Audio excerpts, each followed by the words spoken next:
are live. Hopefully I'll play the right track. It's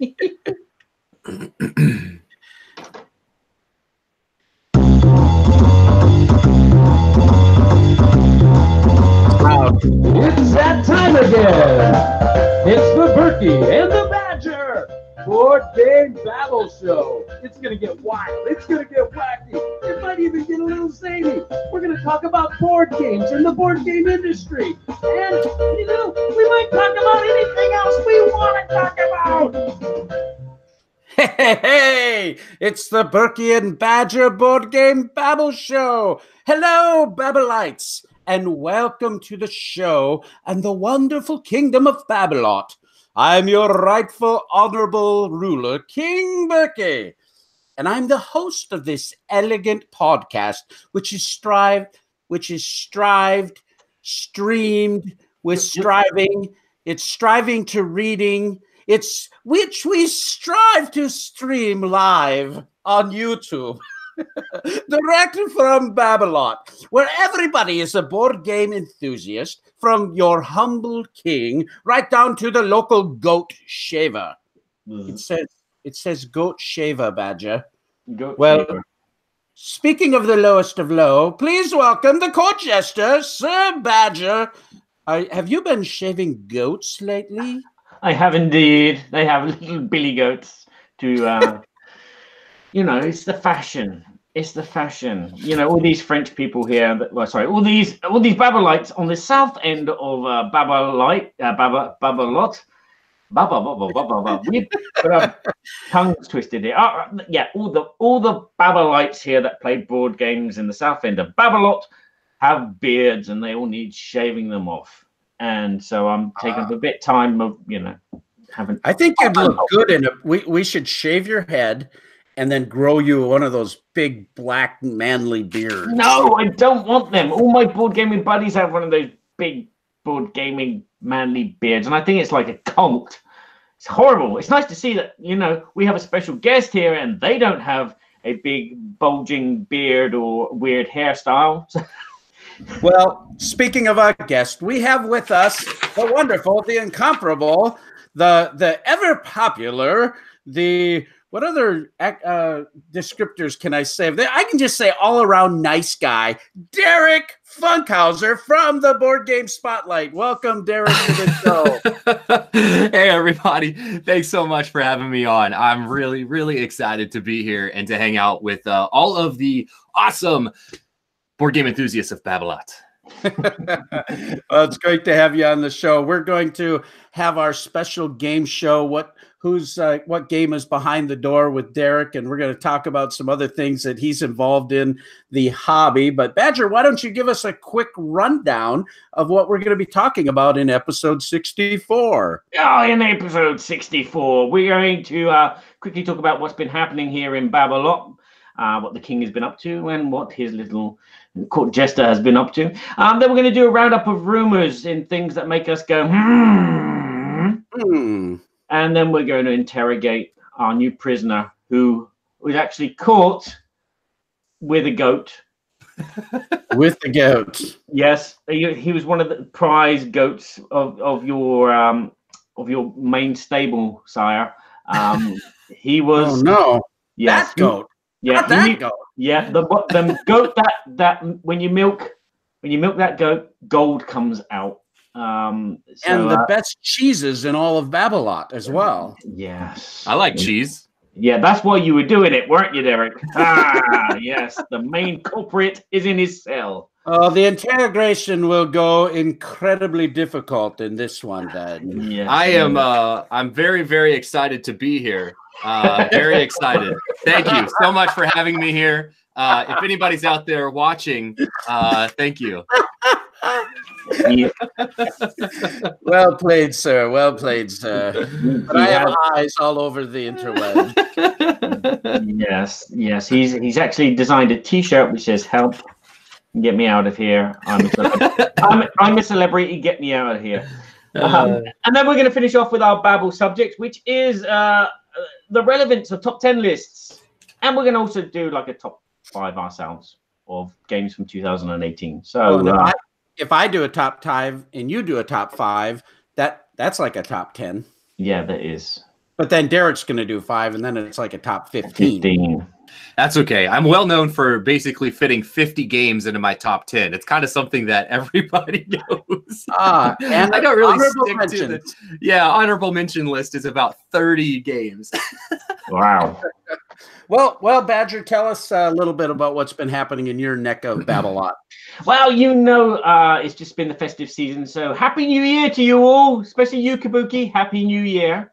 Happy New Year. Every year what happens is there's a week where there's Christmas, and then there's the week where there's New Year, and the week after, which is my birthday. And it's been the most dreadful 3 weeks of my life. Oh, no. Yes. I must have been hanging out with the goats because I picked up foot and mouth disease. Hoof and mouth. Yep. For Christmas. That's why I keep telling you not to put your foot in your mouth. But yeah, that's something that I do a lot. Followed by the flu for New Year, which was then followed by the vomiting and diarrhea for my birthday. Oh no. So yeah, I had a fantastic start. This is unseemly, sir. This is unseemly to be discussing. Yes, but these viruses are flitting back and forth between the kids, and that's the prime entry into my core. How these viruses come about. The kids go to school and nursery, and then they come home with them, and they go, "Daddy, we love you." Oh. Well, what doesn't kill you makes you stronger, right? Precisely. But these are like mutated viruses. These viruses are different in the south end of Babblot to what they are at the castle. And I've caught a few viruses from you being at the castle, but these viruses here are certainly more deadly. But yeah, so I've been sick, but I've had some good news. I am now doing a new soundtrack. I don't know if I can say I'm allowed to say that I'm doing it, but yes, I finished the Seventh Continent a couple of weeks ago, so that's all in the bag, and they've posted that up on the Kickstarter site. The 2 new areas for What Goes Up Must Come Down, and I am now working on a game from Monolith. Yes, I'm doing a soundtrack for their game which came out just before Christmas called Claustrophobia. So yes, very excited to do that. Lots of troglodyte noises and drums banging and really deep vocal chanting. So yeah, look out for that coming soon. That's going to be awesome. Fantastic. Congratulations. There's possibly another soundtrack in the works as well after that for another super Kickstarter game. So fingers crossed. Yeah, Derek, you might not know this about Sir Badger, but he is quite the minstrel in the court. I was not aware, but I will have to go take a listen to the music. Hopefully it's pleasant on the ears. Yeah, he's got great theme music for different games. He's actually got his own CD called Last Night that you can pick up too. Cool. Well, I'll have to go take a look at that. Zombies. So what you been up to then, Burke? Well, it is for me. It's been actually a fantastic time of recharging. The last couple weeks of December, I really just spent a lot of time with family, and it was much needed. I've been pushing so hard, probably for 16 months or so, of just nonstop, sometimes long stretches of work. As you know, we've been just so busy with the success of Game Toppers, and it's been wonderful, but it's been exhausting, and I really needed to sharpen the saw. The blade was getting a little dull, but I still had a lot of wood to cut. The thing is, you had to find that wood because it was buried in the snow, no? A little bit of that, too. We had our big 14-inch snowstorm, and hey, I bought a snow truck. Yeah. What's the difference between a snow truck and a normal truck? It has a great big V plow on the front of it. Oh. And so I can plow out driveways and all kinds of fun stuff. And so I'm like a kid in the candy store with that. That's kind of a fun thing that's happening. But I've just been able to recharge a little bit and really get back to playing a lot of games. So over the holiday, got to spend a lot of time, and we did something kind of interesting at Game Toppers headquarters. As many of you know, my son Josiah has come to work full-time with Game Toppers, and he's just doing a bang-up job with logistics. He's a computer science major. He's way smarter than I am. And this guy has been taking charge of so many different things. It's really taken a lot of a load off of my back. Yeah, that's right, Kabuki Kid. Mr. Plowman. Mr. Plowman, give me a ring. So no, don't do that. I'm not moving everyone else's snow. I moved for my neighbor already. He's an older fellow up here, but we live out in the country with 11 acres, so you got to move snow. It's just the way it is. Oh, so anyway, Josiah is coming to work with us, doing a fantastic job, and I've decided that it is important that Berkey stays relevant with his industry. Mm-hmm. You know, all work makes Berkey a very dull boy. It's very hard to stay relevant. I'm having trouble staying relevant because making music takes up a large chunk of my time. And as I've mentioned before, a lot of my friends are moving away from the area. So it's a case of having to find new friends or me to go out a bit more further afield just to play games. So, yeah, right. Well, and that's been the problem. I've been working so much that by the end of the day, there's not much left sometimes for creative and enjoyment and that kind of thing. And so we implemented a Friday afternoon Game Toppers. We basically shut down unless there's something mission critical. And we sit and we try to get a couple new games to the table. And so we've been doing that now for about 3 weeks. And it's just been that scheduled time where we've just dedicated to say, listen, the whole reason we got into this hobby was because this was what we love. We love games. And sometimes that can get overshadowed with life. But I just wanted to make some commitments and to have a good time with our staff. And as we grow, I think that might even grow a little bit. So that's kind of a fun thing that we're doing. So I'm recharging. But right now it's, man, tons and tons of prep for the upcoming Game Toppers 2.0 Kickstarter. Right now, we're scheduling for into April for this, but tons of new accessories, new game mats, new sizes, some innovations that are going to blow people away. But it is an amazing amount of work getting all of those prototypes ready for that type of thing. So super excited about that. But that's what's been going on in my neck of the woods.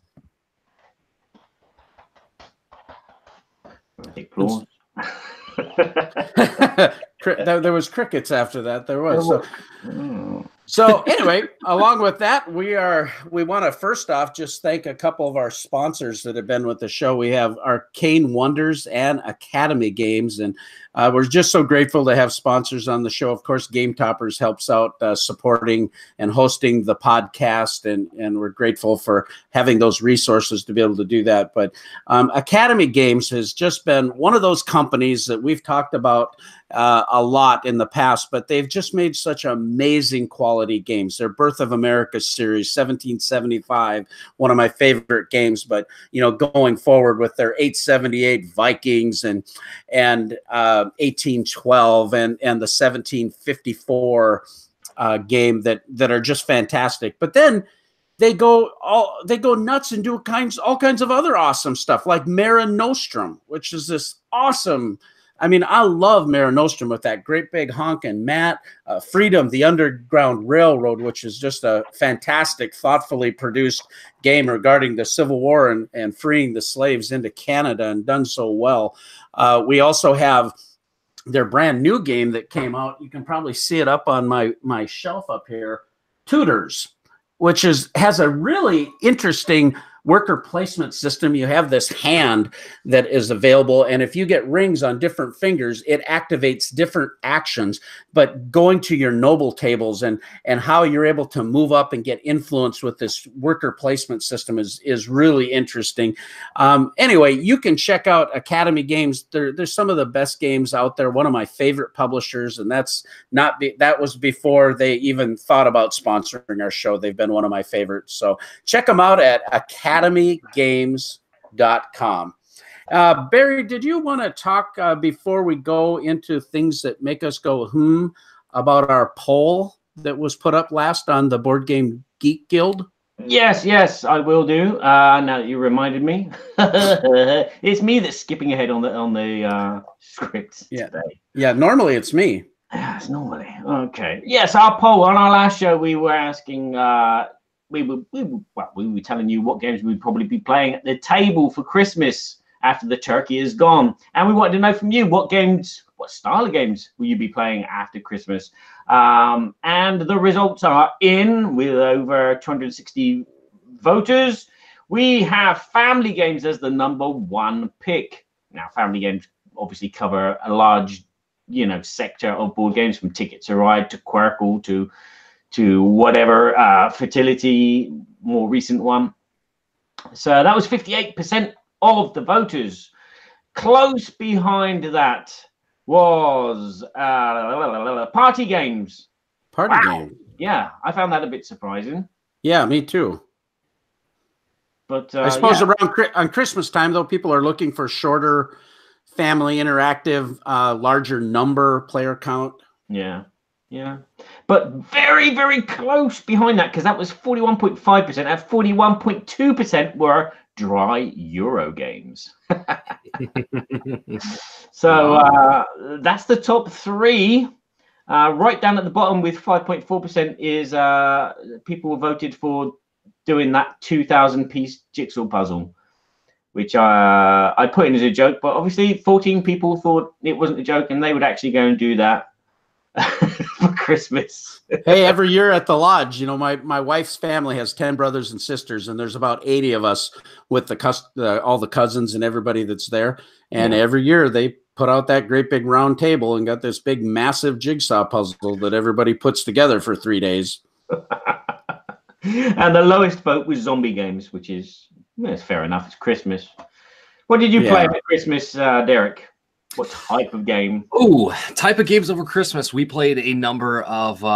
So my family comes from a Settlers of Catan type filler game. So we actually taught them a number of really fun light games. My family, my mom and dad, like to play Azul Sagrada. We taught them Skull King, which is a trick-taking game. It's a piratey theme. That was a lot of fun. Yep. And we played, funny enough, at PAX Unplugged, for the first time ever, I played Spot It. I had never played Spot It before, and I absolutely loved it. I have no idea why I'd never played it before. So we taught my family how to play that. They loved it, and we ended up playing that. I lost track how many times we played Spot It, but so we did that. We played some roll and writes. We enjoy playing Welcome to, Gosh, I'm Clever, and we just taught them to play Bricks, which is from Wolfgang Warsch. It's basically Tetris. Okay. So, yeah, it's very, very fun. And so we just played a number of different games. And of course, Lizzie and I, we review and we live stream games. So we had a number of those to get to, Kickstarter preview type stuff. So we had a number of games that haven't even made it to market yet. It's kind of funny. A lot of my friends are living in the present. Some of them live in the past, and I'm living in the future. And I'm playing games that haven't even been made yet. Gardens of Babylon is one of them. Have a number of other games that just have Valor and Villainy, which is coming from Skybound Games. Just a number of different things that like that. So, yeah. But Derek, you blow me away with the amount of content that you create, for Board Game Spotlight, and the amount of gameplays that, you and Lizzie, it seems like you're on there live all the time. Yeah, like, you really do a fantastic job. We lose track sometimes. It's like, oh man, look at the calendar. Okay, this is what we have going on, and we do. We took some time, just like you did, Berkey, to recharge. We really needed it in December. We needed to spend time with family to get ourselves back into the mindset to prepare for 2019. And yeah, we live stream in the Board Game Spotlight about 3 to 5 times a week. And we cover a lot of different games. We also post, and we're very active in the community comments and just a lot of different things. But yeah, it's we went full time this last year. 2018 was when we went full time, and so we've really just embraced it, and it's been a lot of fun. I just, every day I wake up, and one of the things is like, I can't believe I get to do this like for a living. I'm so blessed to be able to do that. And sure, there are times where you're like, oh, I just want to pull out all my hair and it's all stressful, and that's just any job. But at the end of the day, it's very fun. So you're hitting all these different games and that kind of thing. Who's the main rules master or the learner of the games in your family? That's me. I read every rule book to every game that comes out. Lizzie is very, she's a visual learner, so she enjoys watching how to play videos. So the rules girl and Watch It Played. Robert Geislinger with the blue. Shoot, I can't remember. He's got a new channel. But anyways, Lizzie's a visual. I'm both, but I typically learn the game. I teach the game. I get it wrong. And then she comes back and says, I don't think that's right. Let me see the rule book. And then we fix it. But for the most part, yeah, I'm the one that reads it all.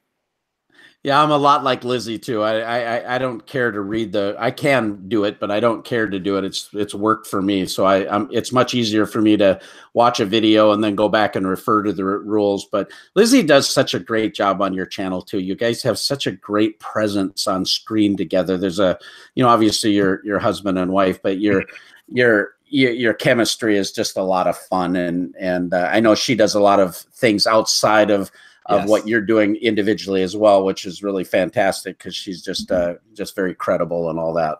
Yeah, she's awesome, and she's actually downstairs with we have a 18-month-old, and so she's keeping him occupied. But she has really just blossomed and bloomed into, like, she at first was a little hesitant, but then she was really excited to come on board and do things with me, and she's just taking it all in and just run with it. And she runs our Instagram account and some of our other social media sites, and she posts and just does a number of things, and she live streams. And it's been, it's really cool to be able to do it, to be in the industry, in the board game industry, and to design or review or do content. But then when you get to do it with your significant other, it's a really special thing.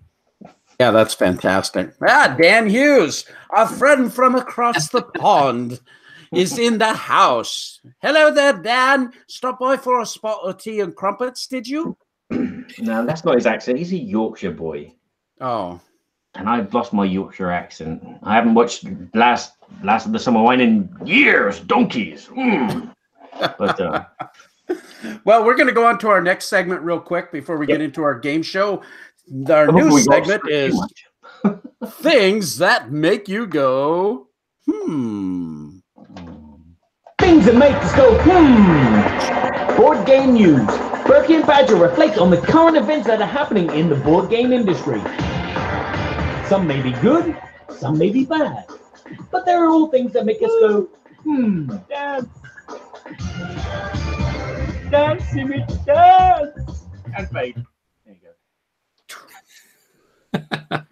So what has been making you go, Sir Badger? More of a, I hate to do this, and probably Derek, I don't know if Derek falls into this category, but I'm starting to see a lot of shallow reviewers. Yes. Yes, I'm starting to get a bit miffed. I watched a couple of reviews of games that I've played and reviewed myself, and some of the things that are not said, which should be said, are not said. If you know what I mean.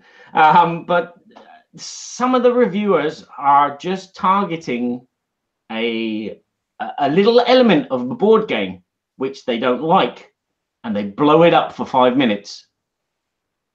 And at the end of the reviews, you're left thinking, did they really like this game or not? Because they haven't said anything good about the mechanisms or the components, but they've targeted this one thing. Maybe it's the meeples, maybe it's the card art, whatever.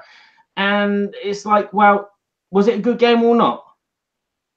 And we're just kind of getting these personal kind of attacks. I don't like this game because it's all about cars. I don't like this game because it's wooden meeple and not minis. It could have been minis. And it's like, come on.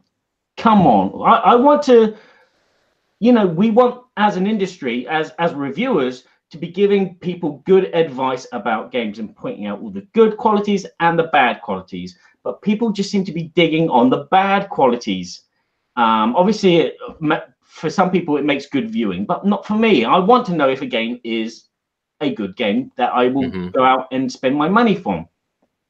So Yeah, I think that's I think it's a good observation because I've noticed it a bit too. You know, when you know, Berkey or Badger and Derek are newly acquainted, but like Derek's channel has always been one that I felt anyway that was very, very positive and focused a lot on the good. You know, if something needed to be identified, it was also thoughtfully identified, but very thorough.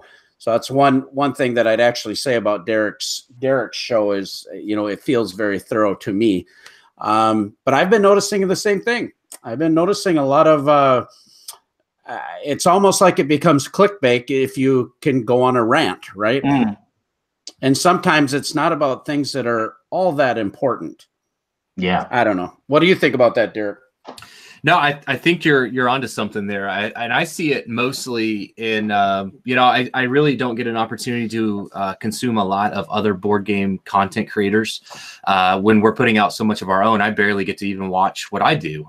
Yeah, that kind of happens with life. But what I have noticed is, especially on like BGG forums, you'll get a lot of reviews or thoughts and things. And a lot of times they seem to just focus on the things that they didn't like about the game. And you don't really come away with any sort of, like, exactly what you said. You don't know if they even liked the game or what they thought. It was just, they felt like they just wanted to talk about this one thing and just really keep beating the dead horse over and over on it.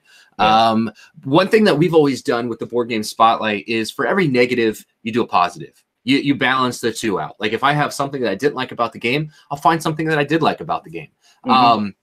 For the most part, our channel is very positive, and we stay away from, you know, situations or sentences or even like reviews of, oh, this game sucks or I hate this game. Like those are not terms that help anybody. You know, we are trying to drive a change in the community and in the board game industry as far as constructive criticism. Like we know that not everybody, it's not something that comes easy because it's a lot of work, but explain to me why you didn't like this thing, or explain what you had an issue with it, instead of just having these knee-jerk reactions like, oh, this game sucked, I'm never going to play it again. Like, okay, but like what was wrong with it? And then I'll follow up and ask, well, was there anything you liked about it? Because at the end of the day, there's typically going to be something in the game that you actually enjoyed. And then after you start dialogue with these people, they realize that, oh, you know, I did like that part of the game, but they just get so focused on something they didn't like that it's just so easy to just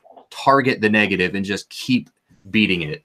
Yeah. So publishers don't make bad games.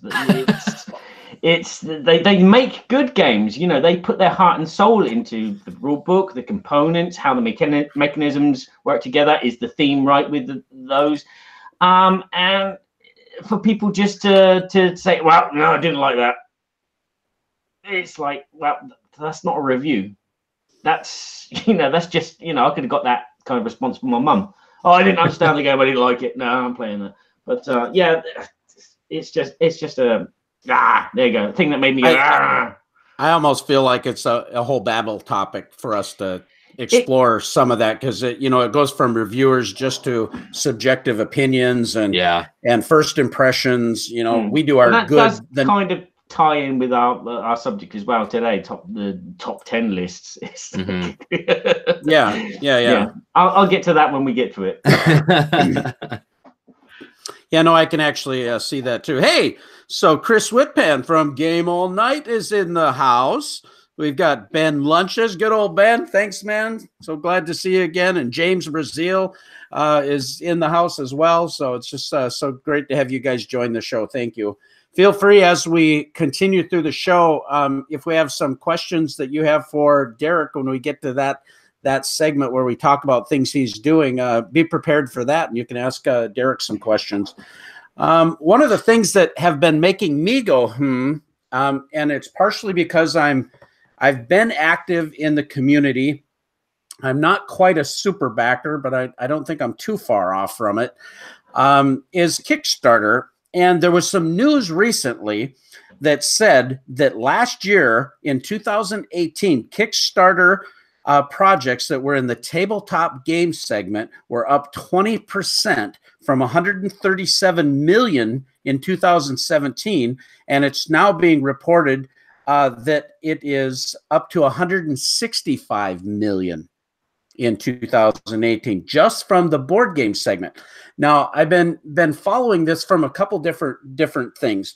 As a content creator for Kickstarter, a project creator last year, my first one, trying to look at all of the business side of that, marketing, all of the different things when people launch their campaigns, all the different things, and studying Jamie Stegmaier and others that are proficient in the hobby.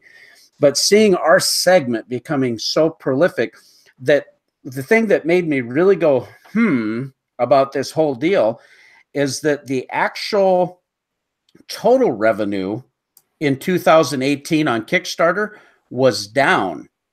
So it was down 6%. Last year's revenue was a total of $564,000 in revenue, but it was down to $500,000. So it's very interesting that the board game segment is growing, and yet the Kickstarter projects totally raised overall was less. So that's made me go from a couple thoughts. One of the thoughts was it gives us a little bit of an indication that board gaming is still alive and well. Okay, the hobby's still growing. Yeah. It made me think a little bit about how that actually affects the overall distribution of gaming products. How much of it is being funneled through Kickstarter versus other methods. So that was a thought that made me go, And then the other thing is there's a lot of other projects on Kickstarter. Why are they not getting the same traction that board games are getting? Yeah, but it depends. You know, someone might have a project for, you know, an ant farm, an ant farm. You know, finance this new type of ant farm. It's $25. There you go. It's a Kickstarter project. It doesn't require a lot of money. And again, a lot of the games that you see on Kickstarter are big, epic, $40, $50 and up price range. And the other big things I think I've seen on Kickstarter is watches. You know, expensive designer watches. Technology is a big thing on Kickstarter for like flashlights, and like I saw cameras and all sorts of videography and video. Like technology, it makes a lot of money off that too. I think with Kickstarter, video games are starting to take a huge hit on Kickstarter because people are seeing that games that were funded years ago are either halted or completely stagnant. And so that side of the industry, there's a lot of questions. So you're not getting those backers who are confident. With the board games, we're seeing that publishers are actually fulfilling what they're promising. Because let's remember, at the end of the day, Kickstarter is a completely all of the risk is on the backer.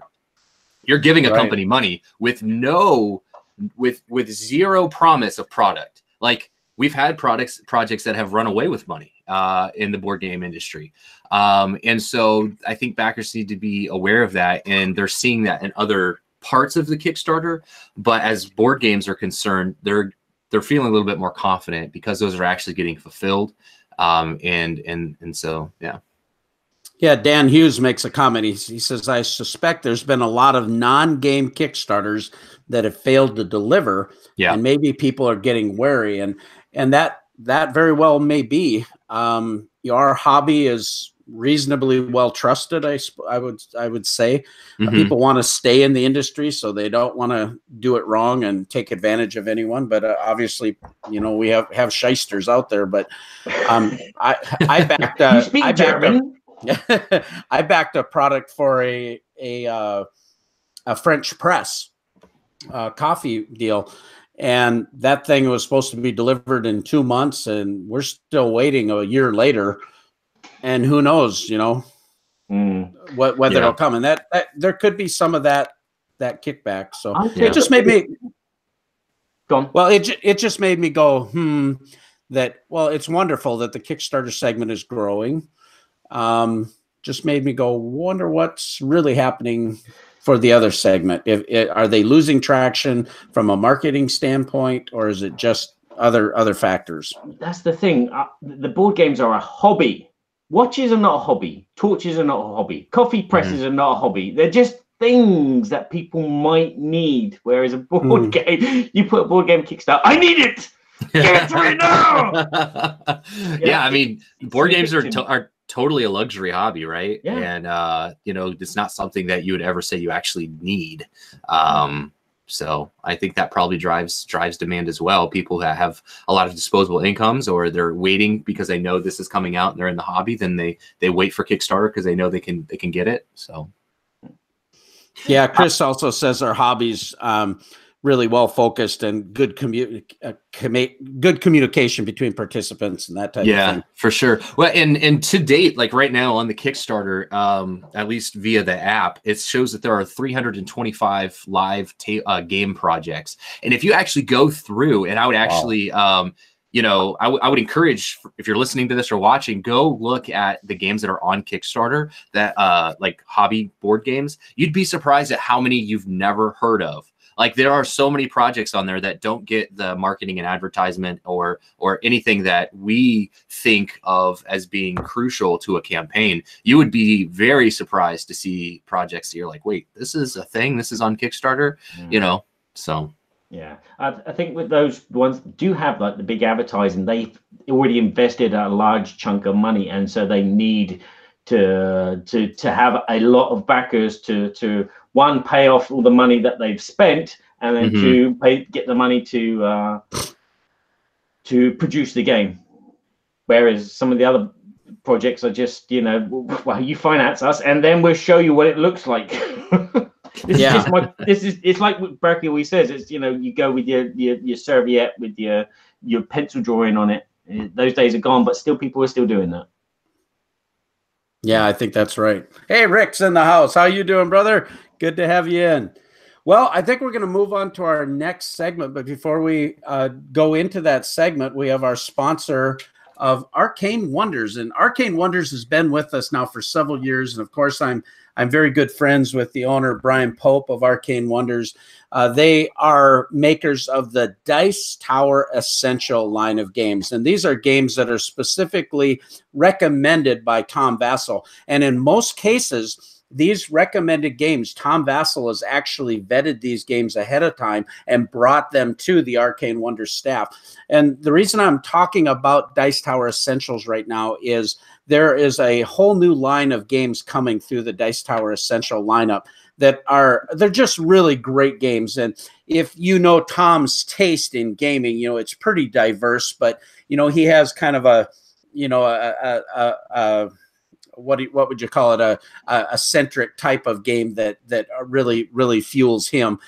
He tends to like a lot of family games too. And right now they have the game Good Critters that is out. And this year, all these animals that are all little mob kind of, but you're trying to divvy up the amount of money that is collected, and you can kind of vote on who's going to be the new boss and so forth. And it has this really super fun back and forth interaction that's really great. You can play up to, I think it's 8 players, isn't it? Yeah, it's 8 players.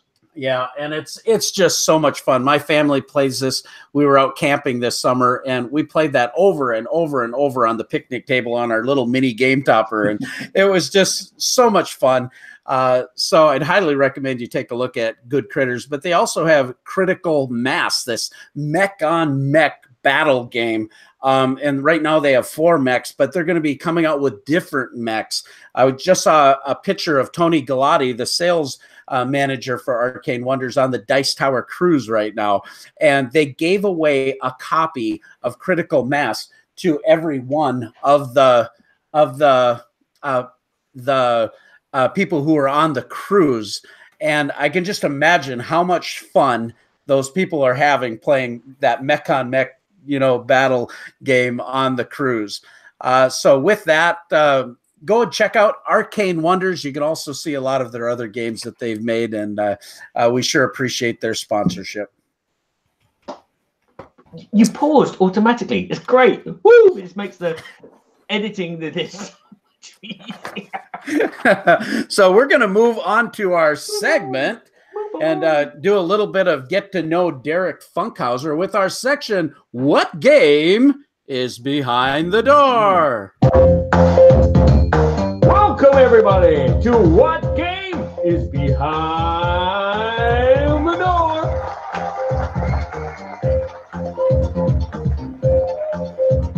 In this segment, will we put in our special guest to the test by asking them 3 questions. Questions like, what was the last game that they purchased? What is the game they're most excited about getting? And what is their favorite game right now? Berkey and Badger will have to figure out what these answers are by asking questions in particular styles. Let's find out if Berkey and Badger can get 3 out of 3 or fall flat on the floor like a floundering thingy.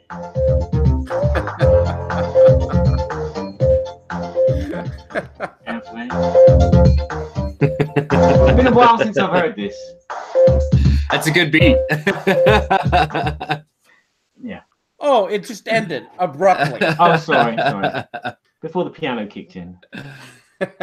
So, deep in the darkest dungeons, we have Derek, who's been milking the king's goat for gold. I needed the cheese and the gold. I need the gold so I can pay for Kickstarter. I open my wallet and it slaps me in the face. It says, "Get out of here." So talking of Kickstarter, Derek, while we have you here, you have a Kickstarter running. Yes, we do. Yeah, tell us a little bit about your project and what I was just you're going to say, doing. don't tell us anything about it. That's it. Right, let's move right on. Yeah, so basically, all right, this is a hide and seek. There are 325 projects on Kickstarter, so go and you're gonna have to find which one it is. All right. Basically, I'm not going to give you any information. Good luck. The world depends on you. No,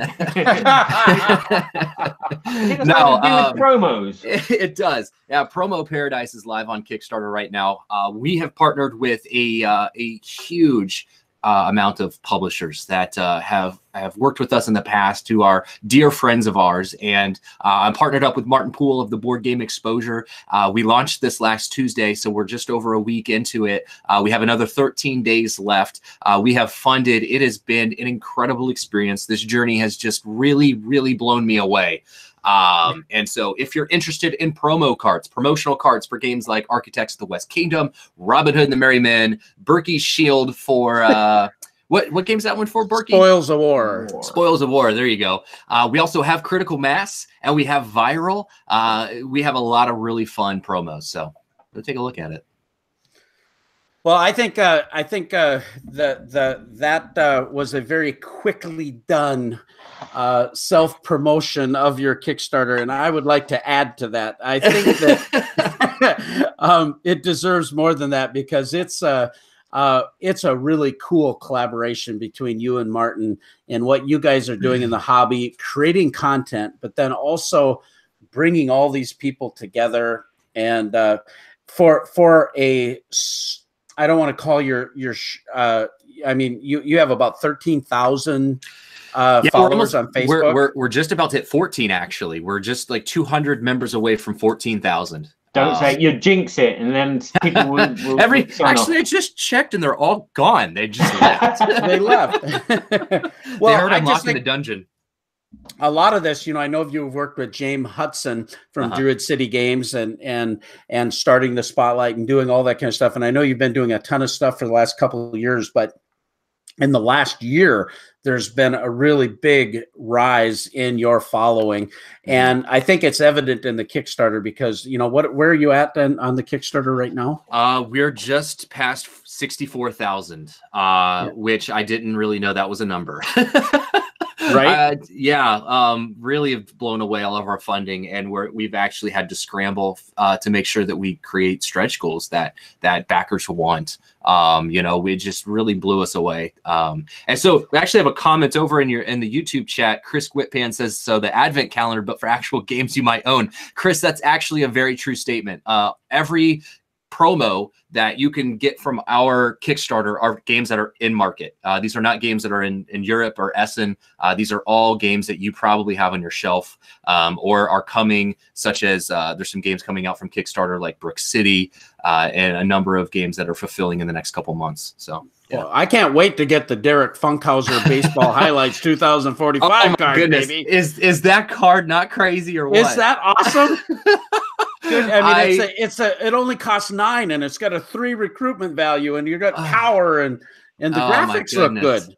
I was so excited. You know, Baseball Highlights is one of my favorite games of all time. And when they told me that they were going to do this, I actually cried a little bit. I was blown away to be included because in college, I've played baseball my entire life. I played baseball since I was 5. I went to college and played 4 years of college baseball. So it was just really, really cool to be a part of that game. That's fantastic. Well, we're just congratulations. I'm so happy for you guys. And you still have what, 16 days left on the campaign, we have 13 days left. 13 days. Yeah. And so our pick 3, our promo buffet has sold out.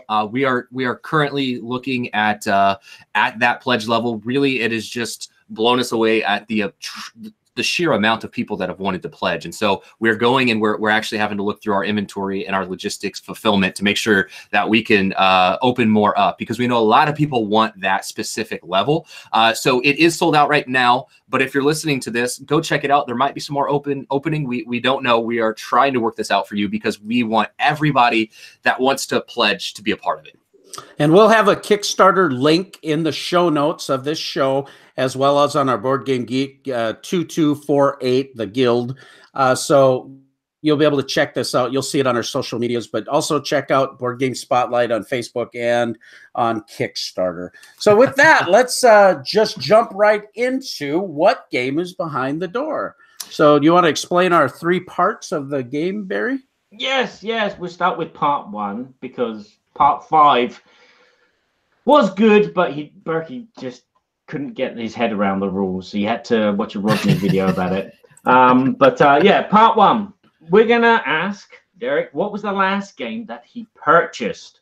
And we're going to do this in a kind of like 20 questions method by asking a question, and then Derek will say yes or no.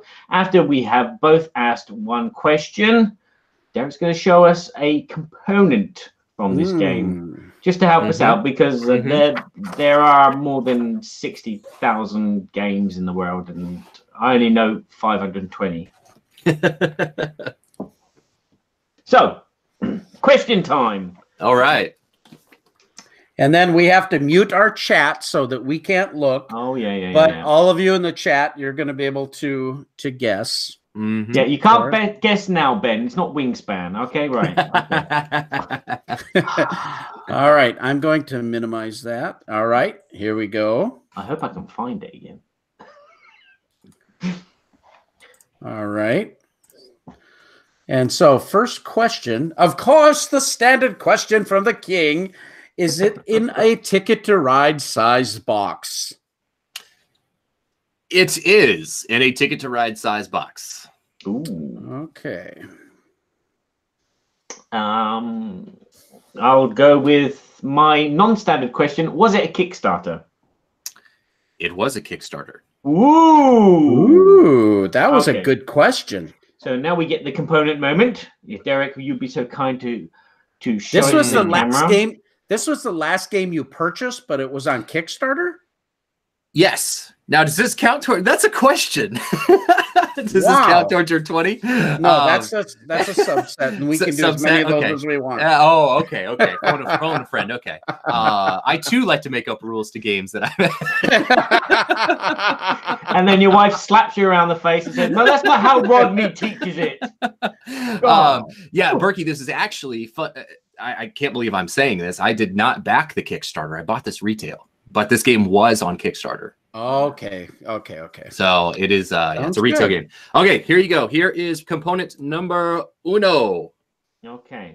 It's a wooden token. It's quite thick. It's yellow. It's probably as big as a euro with an anchor.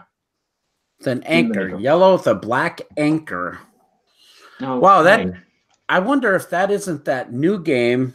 It's not Port Royal. But it's a remake of the Ruse and Brews game from Rio Grande. Do you know what I'm talking about, Barry? I'm forgetting the name. Oh yes, Booze and Cruise. Yeah, I know that. Yeah, game. Booze Cruise. No, that's not what it is. That's the Dice Tower Con, isn't it? You go in there and you Dice Tower Con. You prop yourself up at the bar. You say, "Whiskey, shaken, not stirred." Wrong cruise. Wrong cruise. Yeah. Oh, what is that game called? Google it. There's a great story behind this game too that we'll talk about after we do the 20 questions. Okay. Well, so we'll move on to the next one. Yeah. Do you have a guess, Barry? No, I haven't got a clue. I'm just okay. Question number two is this primarily a card game? No. Well, okay. 50-50. Okay. You use cards for things in the game, but it does have a board and a lot of components to it. Okay. Very good. Thank you. You're milking him now. He milked your goat, and now you're milking him. He's giving us a bit more information. 50-50, there's cards and a board. Right. No, just let him talk, Barry. Let him talk. Yeah, well, I feel bad. I stole a lot of gold out of that goat. Okay, because there's boats, I'm going to ask if it's a pick-up and delivery style game. It is a pick-up and delivery type style game. Okay. Pick-up and delivery.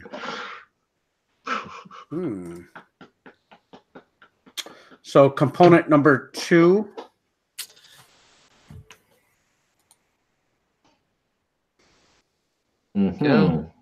There's like a railroad. It's a rectangle, thick piece of cardboard that has railroad tracks in blue. So that probably represents that there's multiple player colors, and you're putting these tracks down. And I know you guys like roll and write games. We do. Oh, is it an improved version of Railways of the World? It is not. All right. Badger, you got an idea? I'm going to go with Azul. It is not Azul. No, I haven't got a clue. Question number 3. Number 3. Is this a U.S.-based publisher? I'm a nice person, Berkey. You're a good friend. So it was not a U.S.-based publisher, but it is now published by a U.S.-based publisher. So on Kickstarter, it was not, and it is now. Wow. But now it is. Okay. I've seen a picture of this game, I believe, but I can't think of the name. Badger? Okay. Maybe it'll come to me. I haven't got the foggiest, so I am going to say, has Rodney made a video of this? YouTube. Let's have a look. That's a great question. I am going to have to YouTube that. Hold on one second. I want to say maybe, but let me go ahead and just confirm with you. Okay, YouTube. He would probably be the number one. He has not done a watch it played. Okay. Totally futile question. That's a good question, though. I could cheat then. I could just flick through them. You got 4 hours to spare, haven't you? Do you need component number number 3? Yeah, yes, component number 3. Okay, I have to figure out what I want to show you. I need to figure out how to torture people. This way. Okay, it looks like there's a pyramid with a hex tile that says number 3, and then there's like a shield that says 6, and it's a pyramid of thick square cardboard. Ooh! And on the back side, it looks like there's a 1 coin in the middle of like a tan Cthulhu-ish creature. Is this Australia? It is Australia. Ah! Well done, Berkey. It took you 3 questions. Here's Australia number 4 from Martin Wallace. Martin Wallace. The Cthulhu is what threw me. Or yeah, I was going to be really nice, and this was component number 5 for you. Oh, the player board. Yeah. So the funny question, or the funny story behind this one is that I bought it along with, you know how we all buy things online, and we're addicted to board games. And Cool Stuff Inc. always runs crazy good deals. And it was when we were doing our board game spotlight, Secret Santa, and I ended up getting my Secret Santa a number of board games, and I was only like $40 off from free shipping, right? Like everybody needs that free shipping. So I threw it in there and I got my free shipping out of the deal, and it shows up, and Lizzie was like, "What's this? Why did you buy this? You didn't I didn't know about this." And I'm like, "Well, it got me to free shipping, right? Like I wanted to get," she's like, "But how much is shipping going to be?" And I was like $18. So she's like, you spent $32 to get free shipping when you could have saved. I was like, well, now that you say it that way, yes. But I was like, look at this awesome game. That Stronghold Games brought that. Yes, it is. So it's originally published by Shamil out of Australia, I want to say, but it is now a Stronghold Games. And that's their designer series. That's one of their correct. That is the designer series. Yeah, from new one from Martin Wallace. So yeah, I was waiting for you guys to ask a question about like player count or whatever. I was hoping to throw you off there because it's a 1 to 4 player game. It has solo. Okay, wow. Because it's a co-op game, right? It is. It is a co-op. Actually, it can be played both ways. Yeah. It can both ways. Yeah, competitive and co-op. Yeah. Okay. Wow. Yeah. Well, cool. Well, that's part 1. So part 2, Badger. Yeah, it looks like he's going to be staying here a while. Part 2 is we're going to guess what game he is most excited about getting. It might be a Kickstarter that he's backed, or it may be a game that he has, played a prototype at a convention, and he's just waiting for the game to arrive in the stores. In this round, Derek has already prepared a drawing. We'll describe it to you, audio podcast listeners, and then we need to try and guess from this drawing. He's a star. He's already drawn it, so we don't have to. I have. Yeah, this guy's prepared, man. I'm probably not going to get out of the dungeon. I give away too much free chicken. As long as you haven't drawn the box art cover, you should be okay. I'll be all right. Cheese. Goat cheese. There's a lot of goats on this picture. All right, so here you go. Here's the picture. Okay. Oh, wow. Well, there it is. There's a picture of a birdhouse. Wonderfully drawn. Are you sure? I don't know if you'll get this, Berkey. This is really difficult. There's a picture of a sun, and then there's a whole bunch of birds that just look like a flock of birds. And, come on, Ben, give us your answer, mate. Give us your answer. Yeah, this has been said before, so he's really super excited about this. Yeah, he says wingspan this time. Is that what he said? Yeah. Yes. Yeah. So is it Wingspan? It is Wingspan. Tell us why you're excited about getting this. I am excited about Wingspan. Number 1, because I missed out on the first pre-orders and they are sold out. They are gone. Wow. The first print is gone, and so I'm excited to jump on the second print run.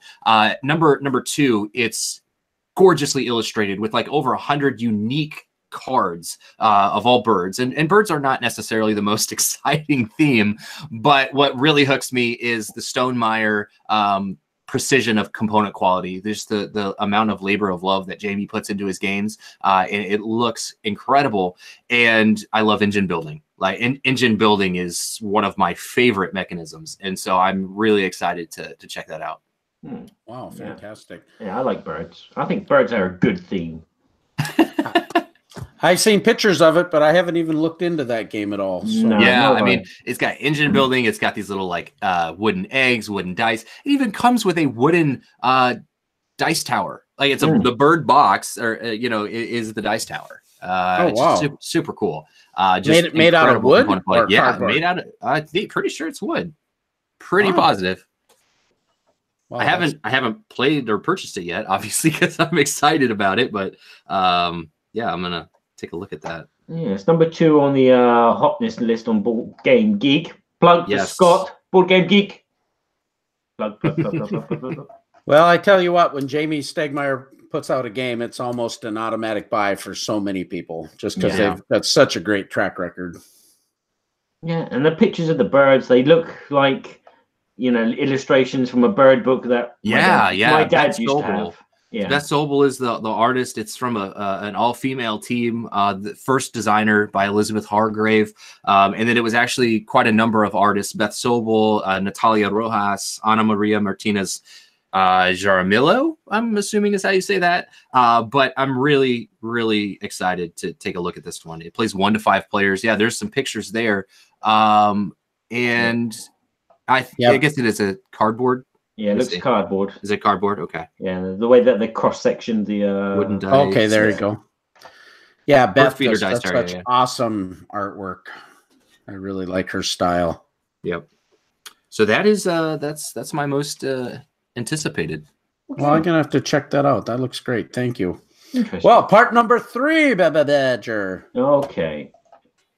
Number 3 is we're going to be asking and trying to find out what Derek's current favorite game is, the one that he dreams about when he goes to bed, the one that he wakes up sniffing, and the one he thinks about, and the one he hits the table the most in his circle. In this round, we're going to be given 5 one-word clues from Derek, and we'll have a chance to try and deduct kind of Chronicles of Crime style-y. No, but we'll try and deduct what this game is. And for those in the chat, and if you're listening to the podcast, try and guess. See if you can beat us. I'm sure you will. Kabuki's not on form today. She hasn't won yet. Normally she's the first. That's odd. Kabuki's always on top of it, right? I'm gonna have to go and put this down again. I opened it up. All right. All right, ready to go. First clue. All right, your first clue for this mysterious game is monsters. Monsters. All right. Guess. My guess will be Gloomhaven. Incorrect. No, incorrect. All right. My guess will be dinosaurs are not really monsters. So I'm going to go Arkham Horror, the card game. Nope. Okay. Okay. Number 2. Number 2. Island. Monsters in an island. It's Escape from Monster Island. No, it's Monkey Island. Sorry. Great game. Yeah, fantastic. Skull Island. Let's see. Monsters in an island. Can I go? I'm going to say Decrypted. It is not cryptid. Cryptid. Sorry. That's a good. That's a good one though. So I'm going to say Seventh Continent. No, that is a great game though. Thank you. Thank you. Okay. Cryptid. Third clue. The third clue is wretched. Wretched. The Wretched in concert. I can't spell that, Derek.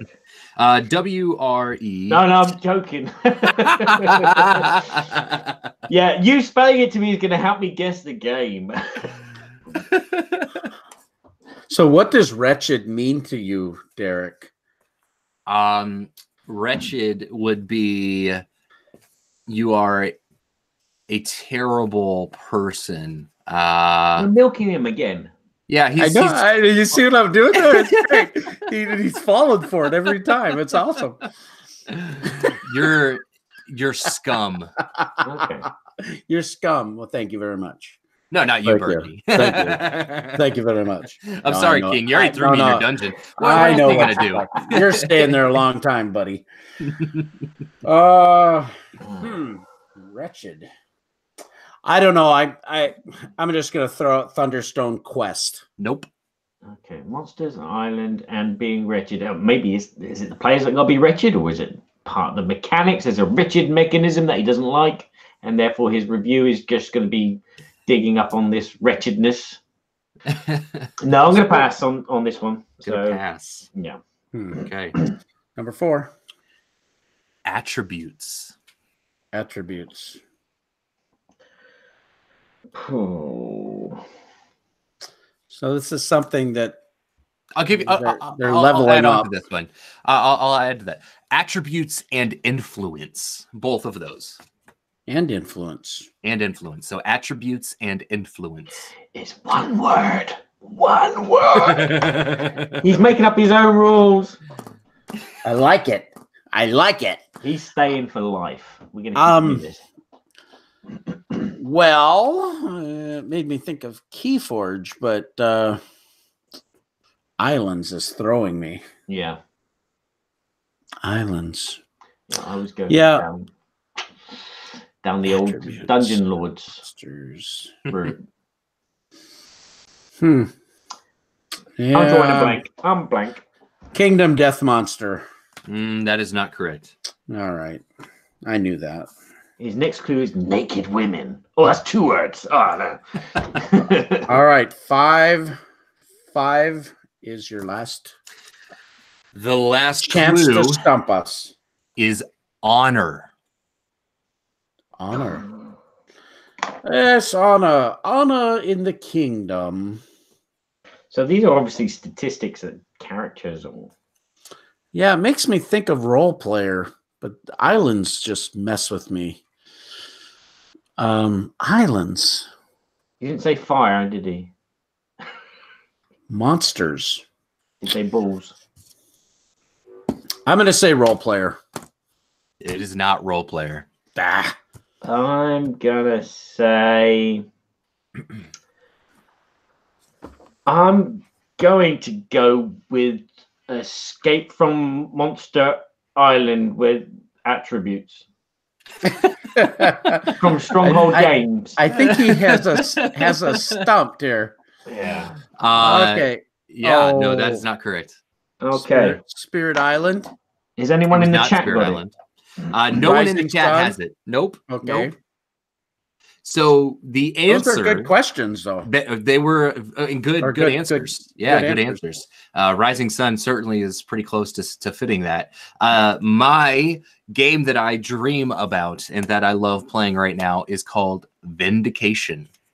Vindication from Orange Nebula Games. It is all about you being shipwrecked. You wash ashore on an island. On this island, you explore. The backstory is that you are a wretched scum of a person and that you have now found this island in which you can regain your lost honor and vindicate yourself. And you can basically take yourself from being lowly to being basically doing things that are going to help bring back your honor. And attributes is that you use influence. So you see the pictures there, but I can describe the board, is that you have a number of different attributes around the board. Heroic attributes like courage and wisdom. You have other attributes that are going to allow you to purchase cards that go to your tableau that are going to let you do various different things. And so that is where that comes from. Oh, and you fight big monsters and you get to win stuff. Wow, that looks great.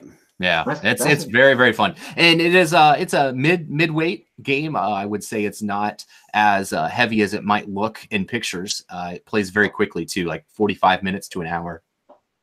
Wow! It was on Kickstarter as Epoch: The Awakening, but they changed the name post fulfillment or pre fulfillment, and it's now Vindication.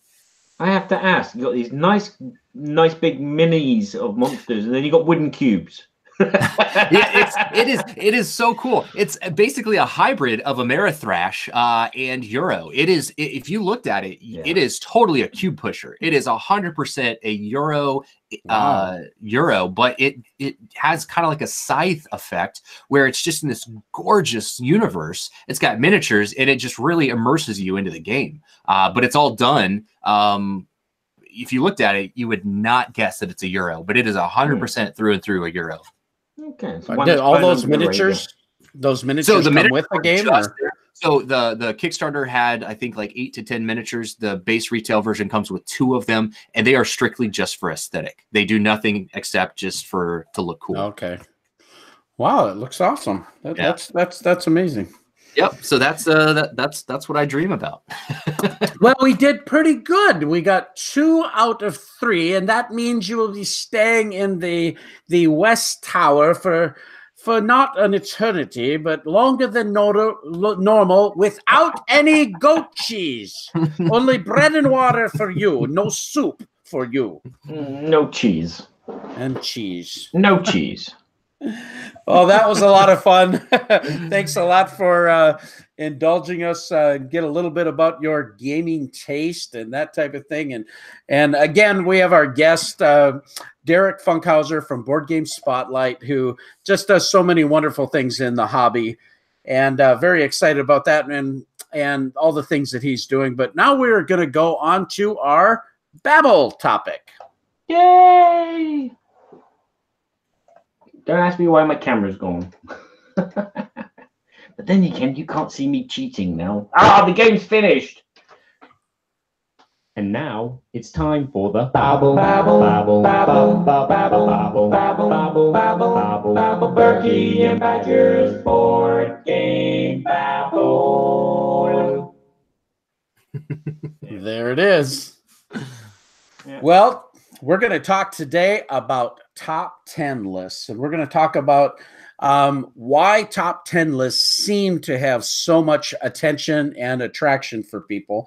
We want to get everybody's idea of what they think about them, and we have a lot of different questions that we're going to talk about just to start babbling about.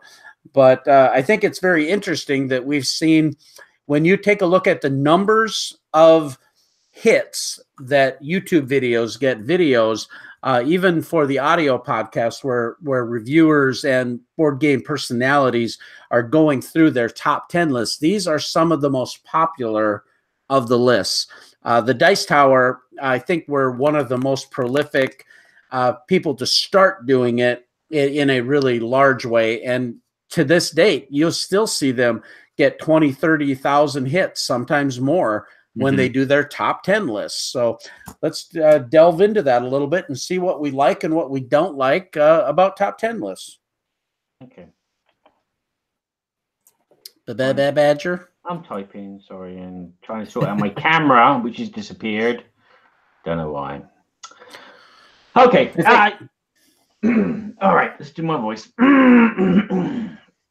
I think we might have some differences of opinion and taste regarding top 10 lists between Badger and I, anyway. So cool. I think this will kind of be an interesting discussion topic, because personally, I love top 10 lists. I love them. They draw me. I like to listen to them. I think when it comes to, it depends on the type of list that if they talked about top 10 solo games, unless I was looking for a solo game, I probably would not watch it, because I don't really want to play solo games personally. Or top 10 co-op games.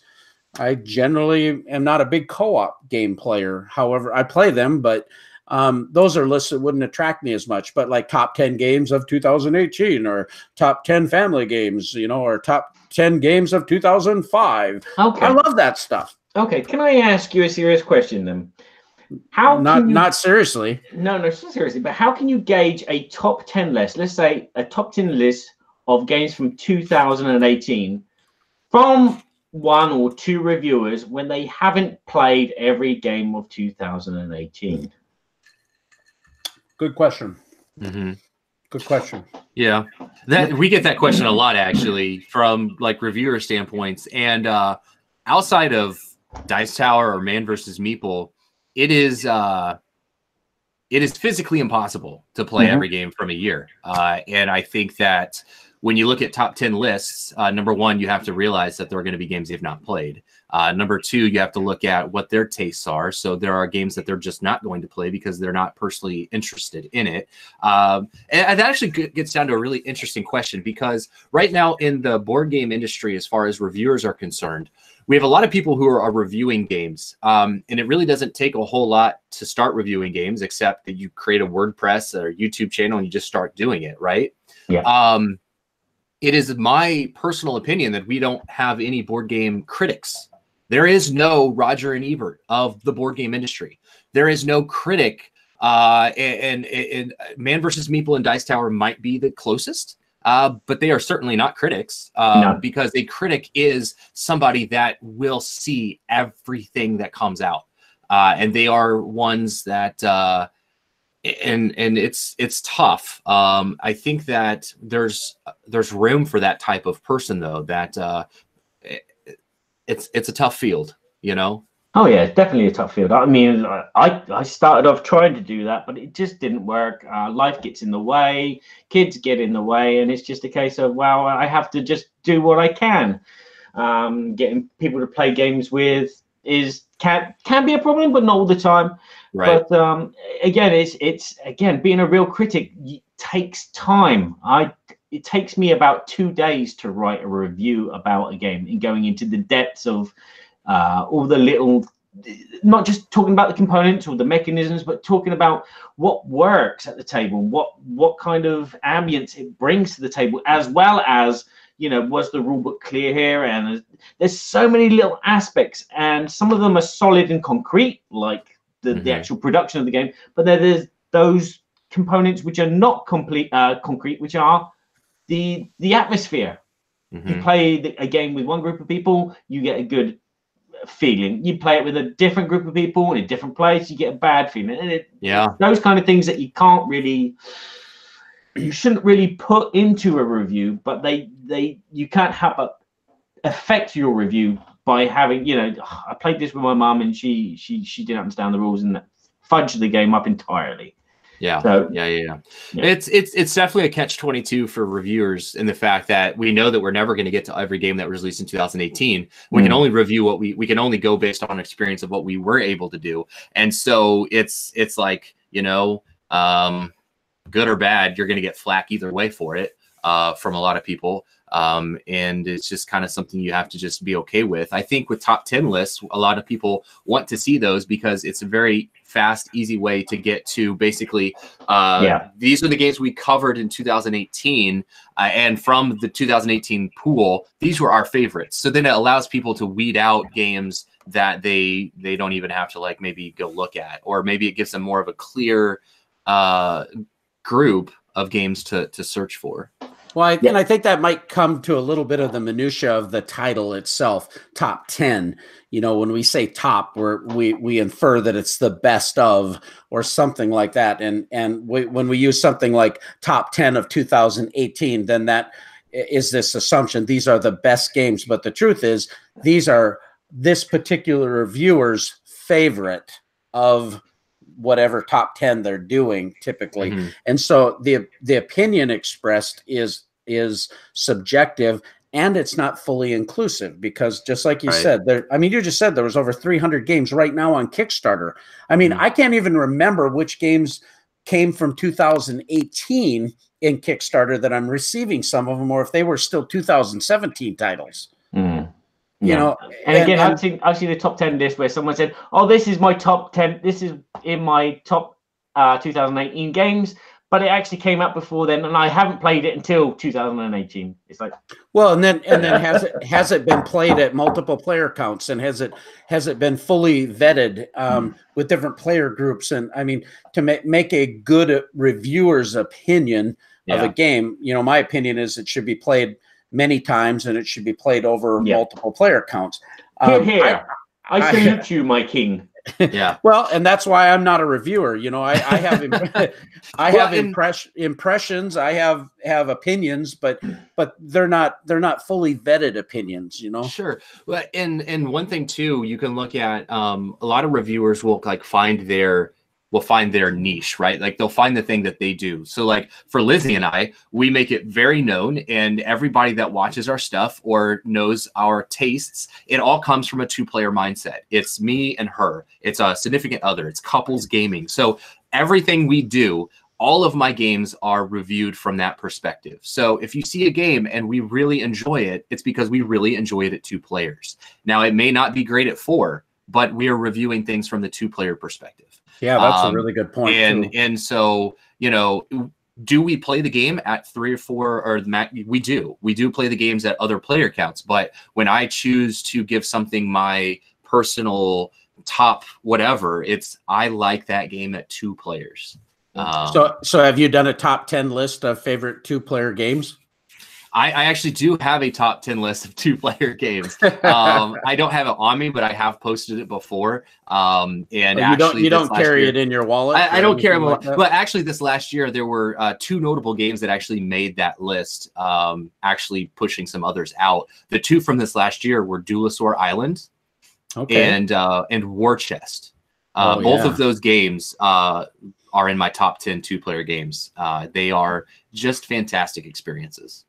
Yeah, that's fantastic. Well, I think that when we talk about reviewers, that's a very important question. Does a certain reviewer's audience get skewed for the result? And I love the question. Barry wrote that in our notes, but I recently saw some comments on a thread that came out when Paul Grogan from Gaming Rules Vids put out kind of a Patreon People's Choice top 10 of 2018 type of list.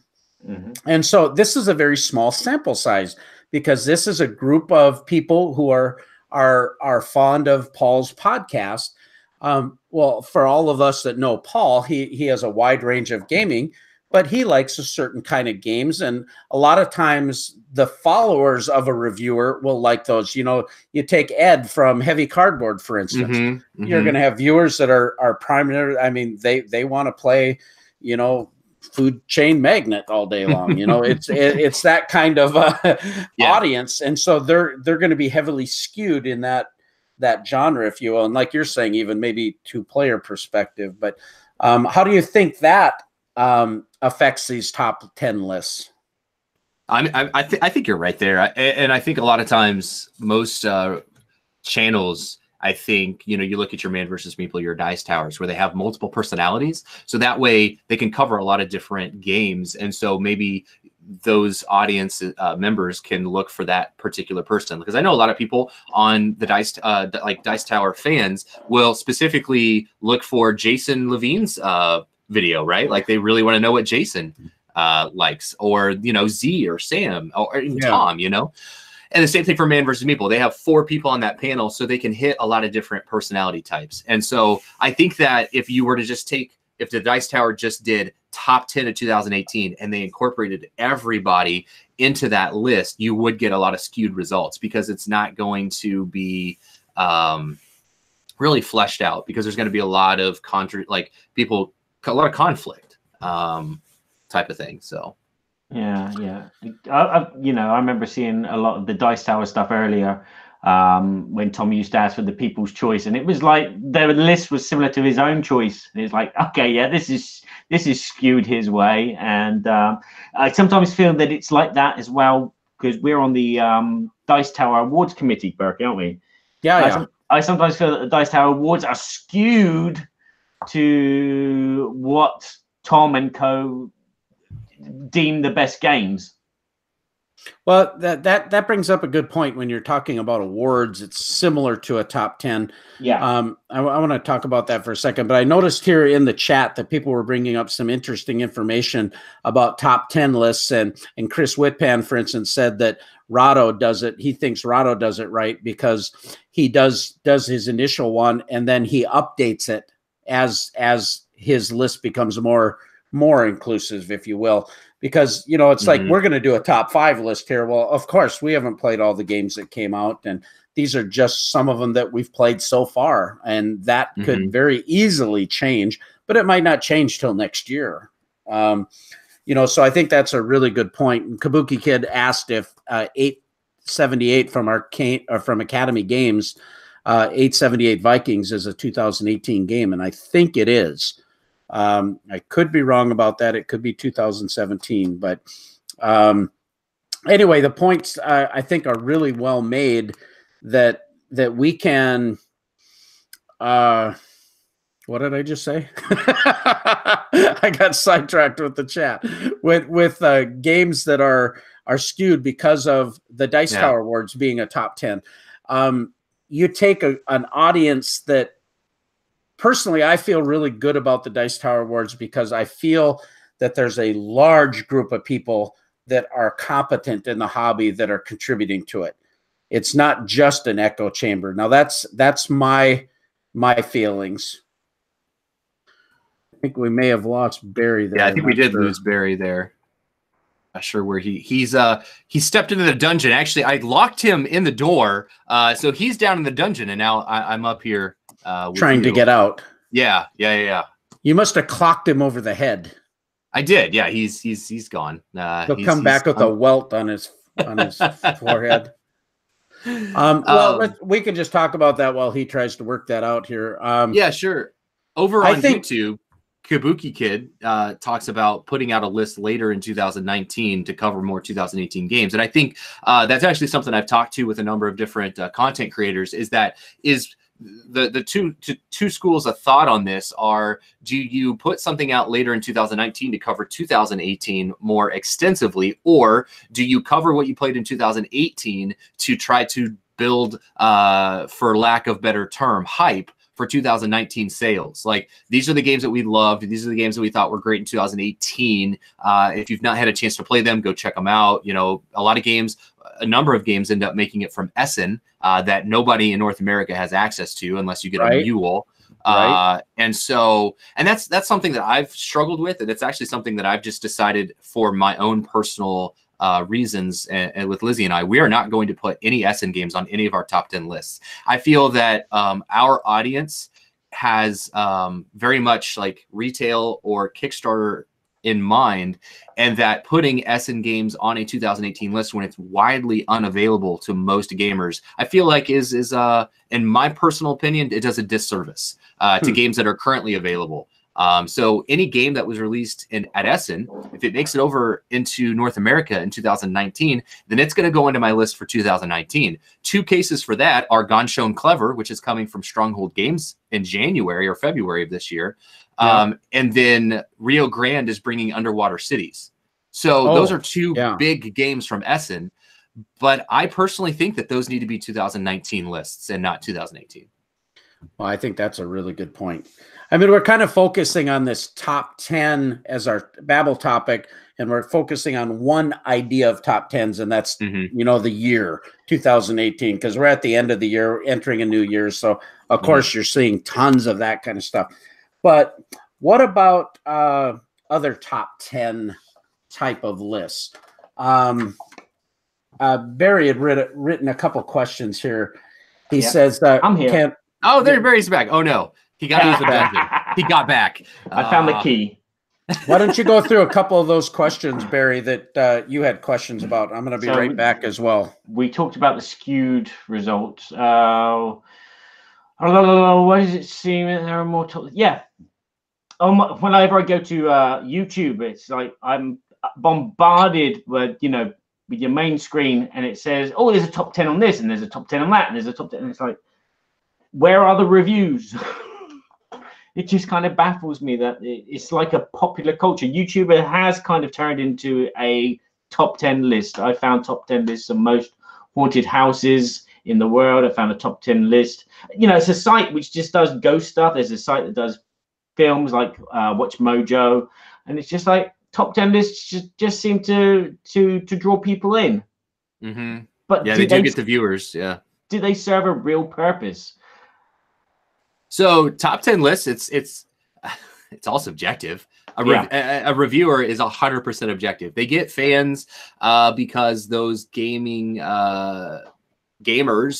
consumers tend to follow them, or they have the same type of taste in games. And so, as we said, it's skewed. It's 100% subjective. And that's why going back to my earlier point, that's why we have, I don't think we have any critics, because a critic is totally objective, truly objective. Or the thing that I've been thinking about recently is having, say, for example, we all know that the Board Game Geek site has this rating system which people abuse and treat like trash. Martin Wallace is bringing out a game, I give it a 1 because I was at school with him and he was a complete and not utter us. But look, and so we don't get like a good overall impression of what are good games or not. I'm sure that somewhere in all that information on Board Game Geek, that Scott could compile a list of scores from all the top reviewers and compile them and make a new list of what is the best games, you know. Yeah. So Actually, I think that's what we need, a conglomerate of reviewers who all score the same way, and it's put on a site like something like Rotten Tomatoes, where people can actually see, right, this game is high due to the fact that a lot of reviewers have deemed it as a good game. And therefore, you've got your top 10 there. I'm actually pulling up a really interesting post that was made back January 8th into the Board Game Spotlight. There's this individual, his name is Brian, who chose to gather all of the top 10 reviews of 35 different reviewers from this last year. Okay. So we're talking Dice Tower, Man vs. Meeple, quite a number of significant top lists, right? Cool. So he did not consider which place in which they were involved. There was no weight or score in that regard. It was just, if it made the top 10, it was included in this formula. If a game showed up in a top 10, he counted it. The percent is the percentage of top 10 lists the game appeared in. And so here are the numbers. This is actually a really cool thing that happened. Yeah, cool. So, thank you. 35 different reviewers had Gizmos appeared in 23% of top 10 lists. Detective, a modern crime-based board game from Portal, it was in 23% of lists. Cryptid showed up in 23% of lists. Welcome 2 was in 26%. Root by Leader Games was in 29%. Rising Sun was in 29%. Underwater Cities was in 31% of games, and we just talked about that, about Essen and you know, so I think that's going to show up in more lists next year. Teotihuacan is 34%. Wow, Coimbra, really well. Coimbra, 34%. Yeah. And do you want to guess what the number one aggregate percentage total game was of 35 different reviewers? The number one. This game showed up. This game showed up in 46% of lists. Almost 50% of 35 different reviewers had this in their top 10. I think I know it, but I'm trying to remember what it is. Well, Rising Sun? No, Rising Sun was at 29%. I'm thinking, it's the Mission Planet Mars thing. Oh, Terraforming Mars, you mean? Terraforming Mars. Nope. All right. That was 17 though, right? I don't know. Ali, what is it? It's Chronicles of Crime. Oh, Chronicles of Crime from Lucky Duck. Yep. There you go. So that showed up in 46% of top 2018 lists. So he goes on to say that what he learned from the project was that there were a lot of games released. There were 135 unique games that made the top 10 list. And even the number one game didn't make it into a majority of reviewers' top 10. So again, you know, Chronicles of Crime only made it in 46%. So, but still, that's pretty high. Yeah. Yeah. And that's the kind of list that I would, you know, I would back. I'd say, yeah, okay, right, yeah. If all these reviewers deem this game as the greatest game, instead of like plastering the box with logos of, oh, he wins this award and this award and this award and this award. Stop it. See, that's one top 10 list that I have watched. It was Tim Norris, who's the grey elephant. Yeah. It was a top 17 things that board game reviewers shouldn't do. Best top 10 list ever. Nice. And I agree 100% with him. Yeah, that was a good article he wrote. I haven't seen that article. Oh, yeah, it's very good. Well, I think that's a really interesting. Let's flip the tide just a little bit and take a look at what do we like about just the genre of top 10 lists. I mean, Barry has no comment, of course, but I mean, I did a top 10, so obviously I'm in favor of them. I'm a sucker. I do occasionally when I'm waiting for something and I've got the TV on, or I'm on YouTube for a minute. I'll watch a Watch Mojo top 10 of best action films of 2007. I'll watch them like a zombie, and it's kind of like a trip down memory lane for me. It's like, oh yeah, I remember that film. Oh, I've never heard of that film. I must check it out. Yeah, so I do watch those types of videos, but they're just meaningless. They're just nostalgia. I think a top 10 list is going to have as much authority as you put into it, right? Like it can mean as much or as less as you personally want it to mean, because that's all it is. It's a subjective list of somebody that played the game and reviewed it. For me, what I enjoy looking about from top 10 lists from others is seeing games that I may not have ever heard of, right? So it is a good kind of awareness type thing. So I do like that, and I think it's to a point where you do know. It's like you watch the Dice Tower ones, and you know all the games. You even can kind of predict who's sure. Like, sometimes it can get to where you can predict, like, oh, this is definitely going to be in there, you know. Yeah. And you get those types of things too. But I think it's fun thing to do. Certainly, I don't put a whole lot of weight on them because, again, that's just, like, in my opinion, it's Derek's top 10 list. So, you know what I mean? Like, or it's Tom's top 10 or it's Berkey's top 10. So, you know, I do it because I have fun doing it. And if people want to use it to find out about games, I think that's great. If you want to go and look at the list and say, oh, this, never heard of it, I'm going to go see what it's about. Okay, then. Shall we cut to the chase then and find out what Derek thinks are the best 5 games of 2018? No, Barry, you have to do yours. I want to throw one last. I want to throw one last 2 cents in real quick. Is just when it comes to top 10 lists, I love them from the standpoint is it's almost like a little bit of a game, trying to guess what people are going to like the best. But for me, I've become very selective in game purchasing. You know, we get a few games for reviews, but, you know, I pretty much turn away most of that nowadays just because I'm so busy. But I'm not buying very many games. So I want to do a little bit of research before I buy games. And by getting a aggregate, you know, I'll listen to several different podcasters that share my taste, that by listening to them, I can go, okay, you know, like you said, Chronicles of Crime is on, you know, 40-some% of these different reviewers. Well, all of a sudden it goes, you know, that's one I might want to try and invest the time in. And so for that reason, I really like those kind of things. And especially when it breaks it down into specific genres, like the best games of the best worker placement games, or a genre that I really like, or like you're saying, best 2-player games, or if I'm really looking for a 2-player game, I want to get some input to make a purchasing decision.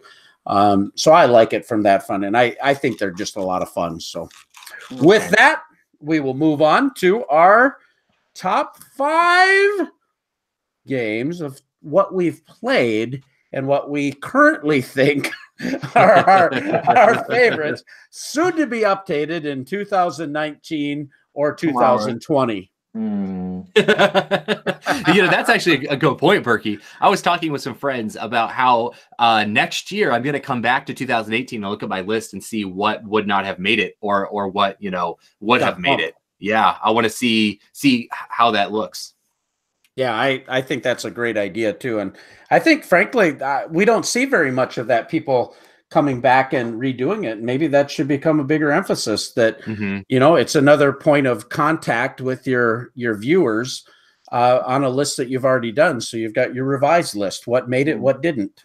Yeah, it's a lot of hard work though. You have to remember all the games and then go through the list and then sort them out into a chronological order. It's that's why I've kind of stopped doing it. I mean, yeah, they're great. You get lots of views, but it's too much work. And then sometimes you go, no, I shouldn't have put that there because actually this game's better than that. And it's like,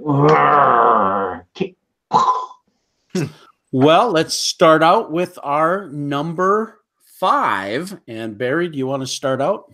Right, mine are not in any particular order. These are just 5 games that on my list of games that I've played are the ones which are the most memorable and the most enjoyable. This is why he's the jester and not the king.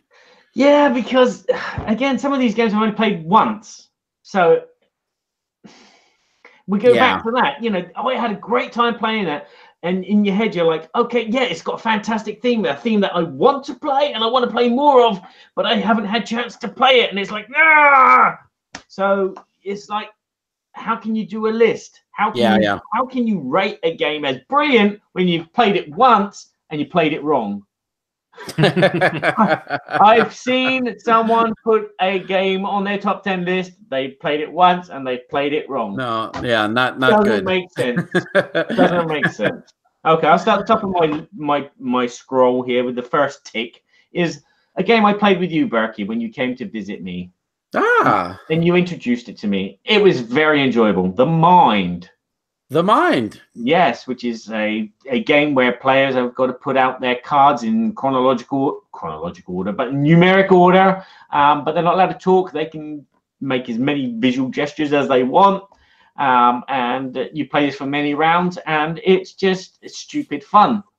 It is just stupid fun trying to communicate without speaking and then screaming at people that play the wrong card. I told you my card was lower than yours, and you're like, no, you didn't. I went. No, you didn't.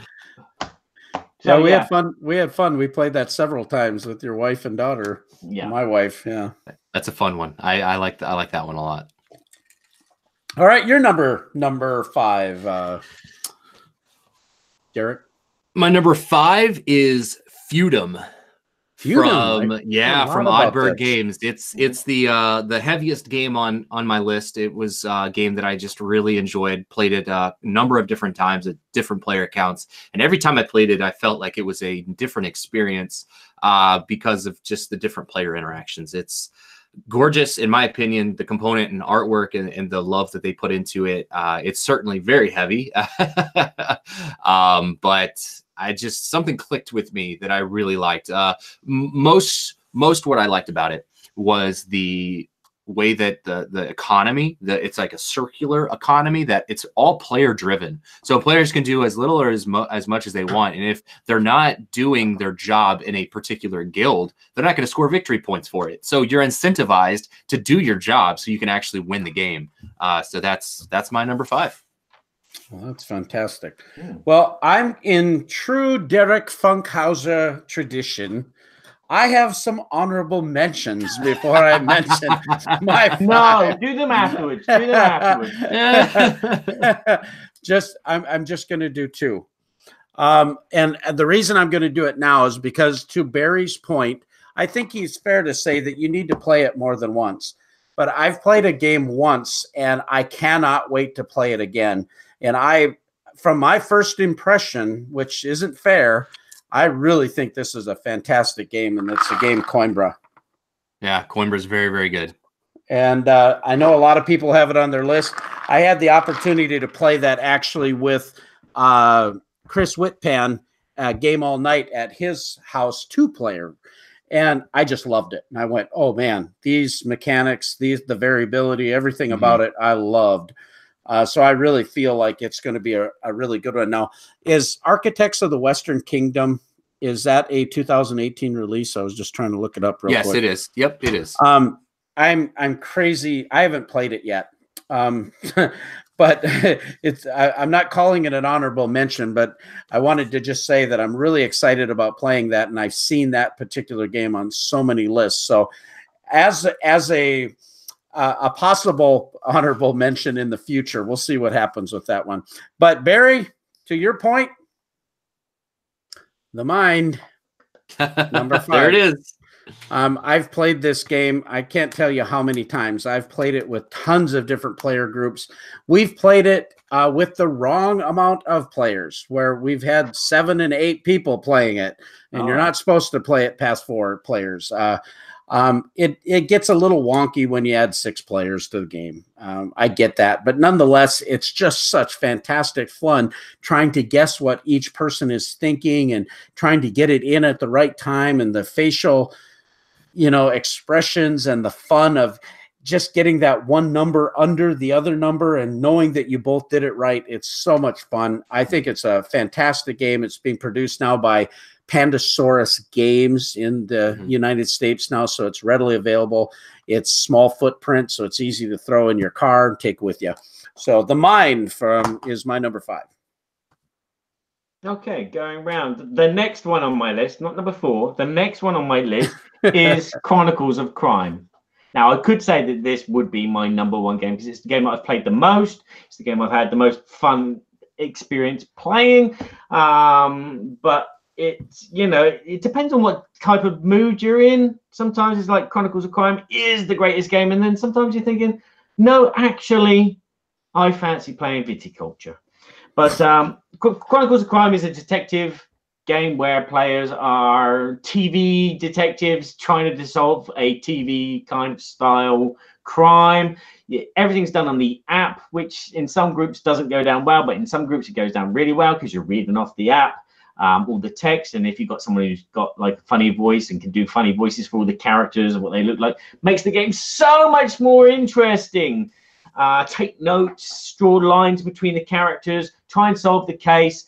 Great fun. Shame it's an app, but when you get past the first half hour of the game is amazing. Yeah, I need to try that. I hear great things. All right. Derek, what's your next? My number 4 is Endeavor Age of Sail from Burnt Island and Grand Gamers Guild. It is a reprint, a re-implementation of an older game, I believe from 2012, Endeavor. But this adds a new expansion, and it adds quite a number of different mechanisms inside the game and some things you can do. But I had not played the original, so having played this one, it is just a phenomenal experience. It's a Euro, great gameplay. I mean, there's tons of variety, a lot of replayability because you place these tokens down all over the board and it's always random. You never know. And it's so tight that you only get a number of different actions. I want to say it's like 8 different actions, and you want to do everything and you can't. Like throughout the game, it's so, you know, you're like, okay, I want to do that. And then I'm going to go do that. And then I'm going to go do this. And then you're starting to count it up and you're like, okay, by that time the game's half over. Like, how am I going to do the rest of this stuff? So it's totally a game about trying to be as efficient as possible. So really fun. There's nothing more fun than a game which puts these things out and you grab 2 of them and before the game's finished, before you can get the other 2, it's like, try again. Yeah. I'm determined to get them. It's been a lot of fun, and we've played it probably 6-7 times. So really, so you get a lot of. It's always fun to have those games that give you a lot of choices, so you don't feel like you've totally lost out, that type of thing. What about you, Berkey? My number 4 is a game that I was dying to get, and it was on one of my most anticipated top 10 lists, and that is Western Legends. Ooh. Nice. I love this game. I love the theme. I love the production. I love the amount of things that you can do. I love that there's a push your luck element if you want to go gambling. I love the fact that there's variety of paths to victory that you can try to strategize, and I can't wait to play it again because I just want to try out those other ways of doing it. You know, should I just go collect a whole bunch of gold and flip it real quick, or should I just go gamble the whole time, or should I, you know, really work hard to get up on the marshalling track, or do I need to go to be an outlaw and just, you know, and the only thing that took me a little while to catch on to was the movement. You know, exactly, you know, I bought a mule and should have bought a horse, you know, things like that. So that, you know, because of what I was doing in the game, you know, and I just thought it was fantastic. And right now, Colossal Games actually has their ante up. I saw is running live on Kickstarter now, which is the expansion for the game. So that's my number 4. The expansion's fantastic, by the way. Have you played it? Yeah. We previewed it, and it takes the game from basically, if you thought the game was average or just kind of okay, it's going to make the game so much better. And if you're already in love with the game, you're going to be so excited. The train heists, the new gambling, it adds a new board with some homesteading. You have a number of different action cards that go in the poker deck. You've got new characters to play. Overall, it does everything the expansion should do, which is make the game better. And there's new weapons and new items. New items. Absolutely. Yeah, I think that's going to be a lot of fun. That's awesome. You're gonna really like that, Berkey. We put that out. We put our Texas Hold'em mat out on the Game Topper, and yeah, we put on our cowboy hat and off we go. All right, number 3. Barry. Okay, the third one on my list is a game which came from Kickstarter called Alone from Horrible Games. It's horrible. the reverse dungeon crawler where there are up to 3 evil players and 1 hero in a lost spaceship, and that hero needs to achieve 2 of 3 objectives to win the game, whereas the evil players are trying to thwart them by moving aliens on top of them. But the thing is, it's all done in the dark, and also the hero doesn't know where they're going. So the evil players are laying out the map as he explores, and then telling the hero player if they move an unseen alien that there's a noise about 6 spaces away to the west. I've played it twice. It's kind of has the impression that it's unbalanced in the fact that it's the evil players that are doing the storytelling, and it's actually the hero player that's actually playing a game of, discovering the labyrinth of the spaceship. But I really enjoyed the experience. I love the theme. I love the components. And that's why it's on my list, because it's one of the games from 2018 that I've played more than once, and I like it, and I can't wait to play it again. Awesome. Alone. My number 3 was is Shards of Infinity from Stoneblade Entertainment and Ultra Pro. Okay. Yeah, it's a new deck builder.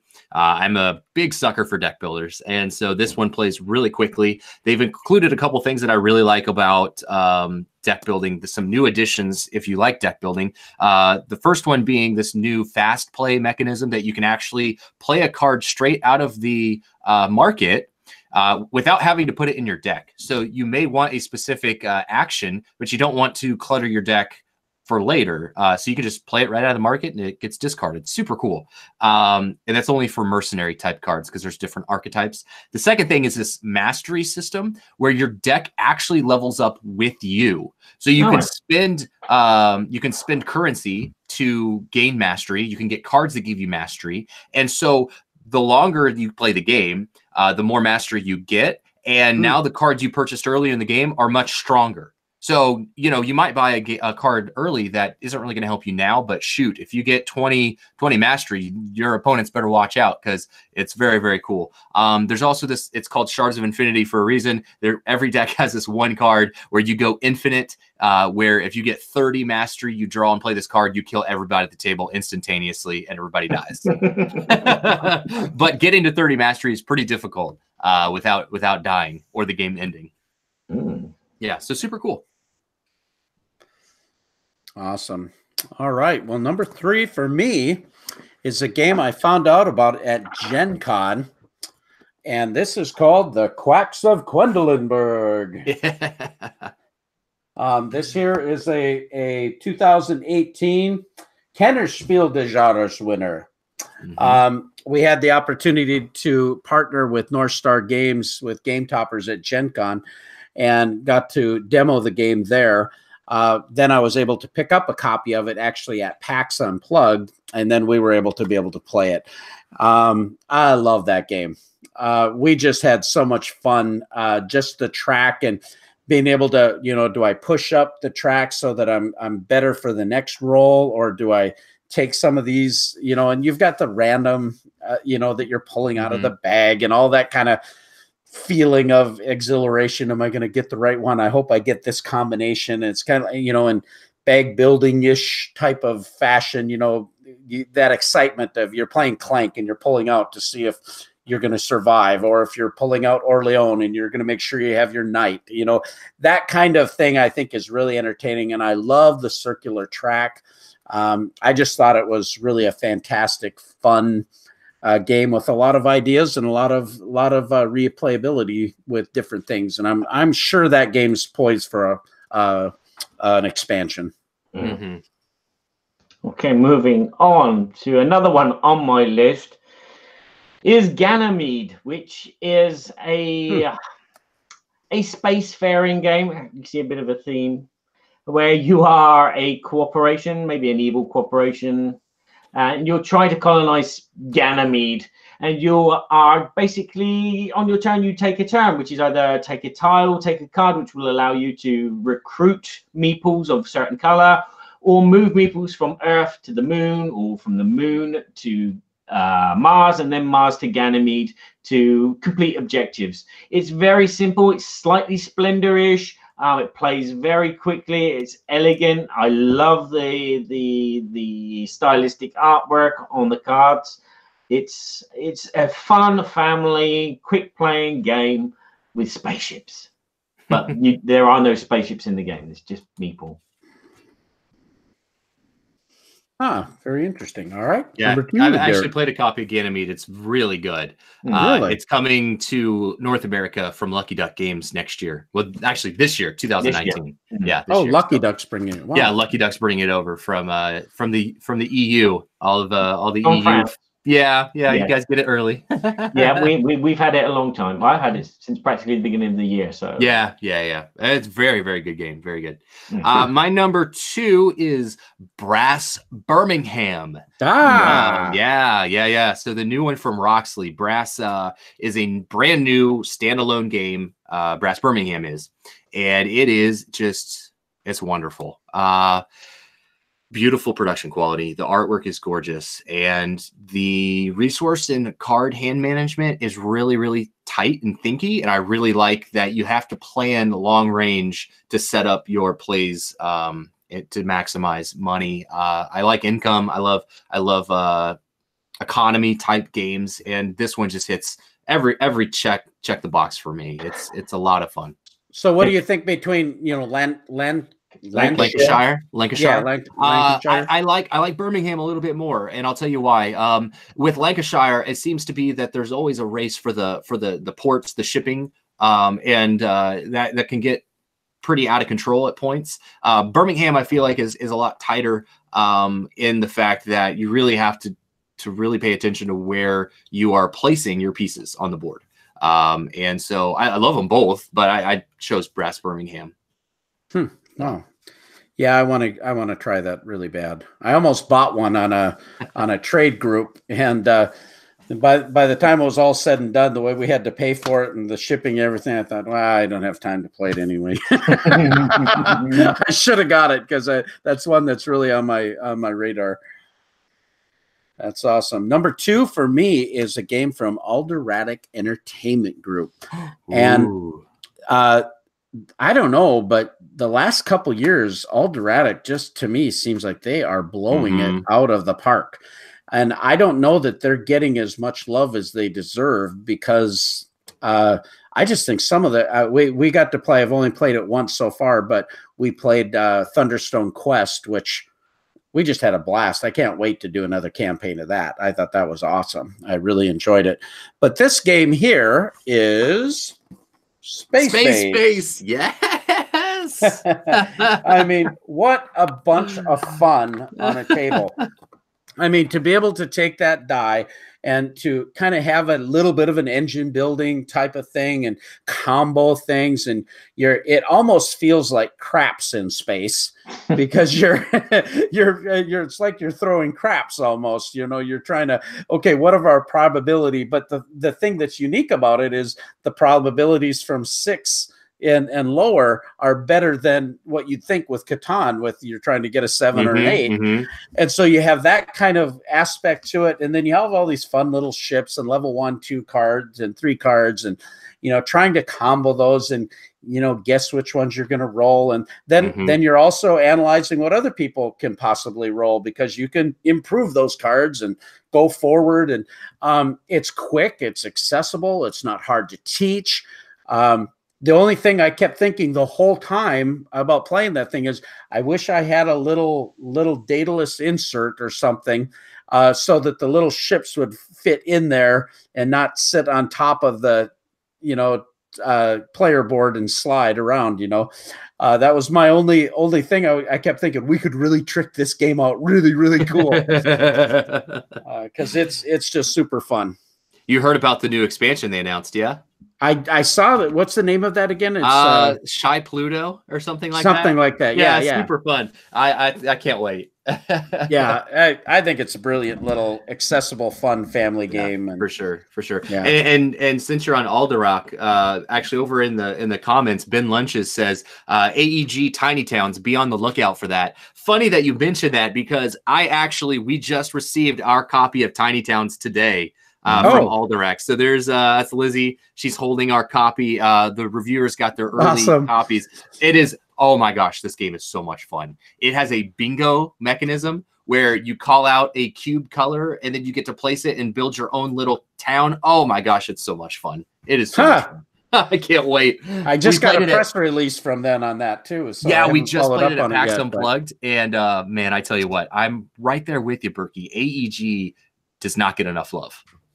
Yeah, I agree. I love it. Yeah, I mean, all the stuff they put out, they're hits. They're just hits. Yeah, totally agree. Yeah. All right. Well, number one, Badger. Okay, number one. Well, this is your most favorite. Most favorite. Well, the most favorite would have been Chronicles of Crime, but on a Wednesday, it wouldn't have been Chronicles of Crime. Today's Wednesday. Yes, Wednesday. Oh, wow, this one. This is a reprint. It's called Cuzco, which is a reprint of Java, which is part of the Mask trilogy. So if you know of Mexica and Tikal, you should know Java. Okay. This is Cuzco, which it's a reprint by Super Meeple of the same game where you are Incas.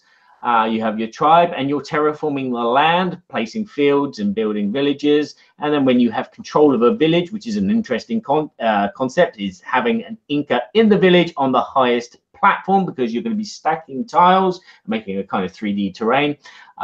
You get control and you can build a temple, which will give you points. And having a party there will give you points. It's a very cold, logical Euro game. It looks gorgeous on the table. It can be a bit sloppy. Some players will just play the same pattern over and over again, which is place 4 tiles, move an Inca, build. But it's the fun of the game comes from trying to do something different and trying to outwit your opponents and make them place some stepping stones out for you to run across and get bigger points. Really enjoyable. It's a game that I've played a couple of times and I really love playing it and I can't wait to play it again. Cuzco. Yeah, and you just put out a video on this just recently, right? I did indeed, yes. Yep, you can check it out at Board Games Everybody Should. All right, number one. Number one, going kind of with the same kind of theme that Barry has. My number one is Teotihuacan, City of Gods.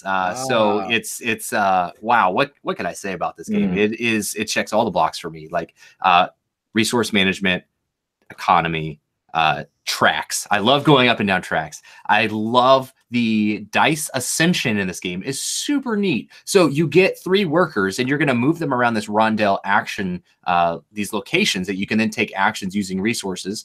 And when you go to a location, your die actually grows older. So you start at a 1, you go to a spot, now it's a 2, then so on and so forth. You're trying to get your dice to ascend, which is to pass 6 as quickly as possible. When you pass 6, when you go to a 6, your die ascends, basically dies, goes into their ever after or whatever. And then you get some sort of bonus for that. You get a new worker the first time you do it, and then every subsequent time you get a bonus from this little action selection die. It has, I think, 8 to 12 different tiles that you can place on the board to completely change the game. And it is just everything that I love in a Euro. It's beautiful. Building the pyramid is also really, really, it's fun, but it also feels good to like place tiles and then finally see this pyramid start to grow. It's very pleasing to do that. It's really fun. Yeah. So this is a spiritual successor, if you will, to Tzolk'in. Yes, it is. The spiritual successor to Tzolk'in. So if you liked Tzolk'in, I don't see any reason why you probably wouldn't like Teotihuacan. I just saw this was on Miniature Market, that they had it for $34. Yeah, it's really crazy. I don't know why it's so cheap. I do know that Board and Dice, I think this is their 2nd or 3rd print run of the game. Like they sold out of the first one so quickly. And I know a number of different people have liked it. Everybody that I've taught it to has absolutely loved the game. And I think if you're into those mid-weight, heavier type Euros, got to check this one out. Yeah, they had sold out at Essen too. I tried to pick one up there, and I only grabbed a couple from Essen.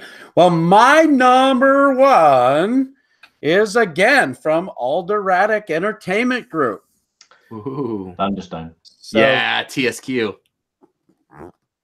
War Chest. War Chest. I just heard all my coins popping out of them when I flipped it over.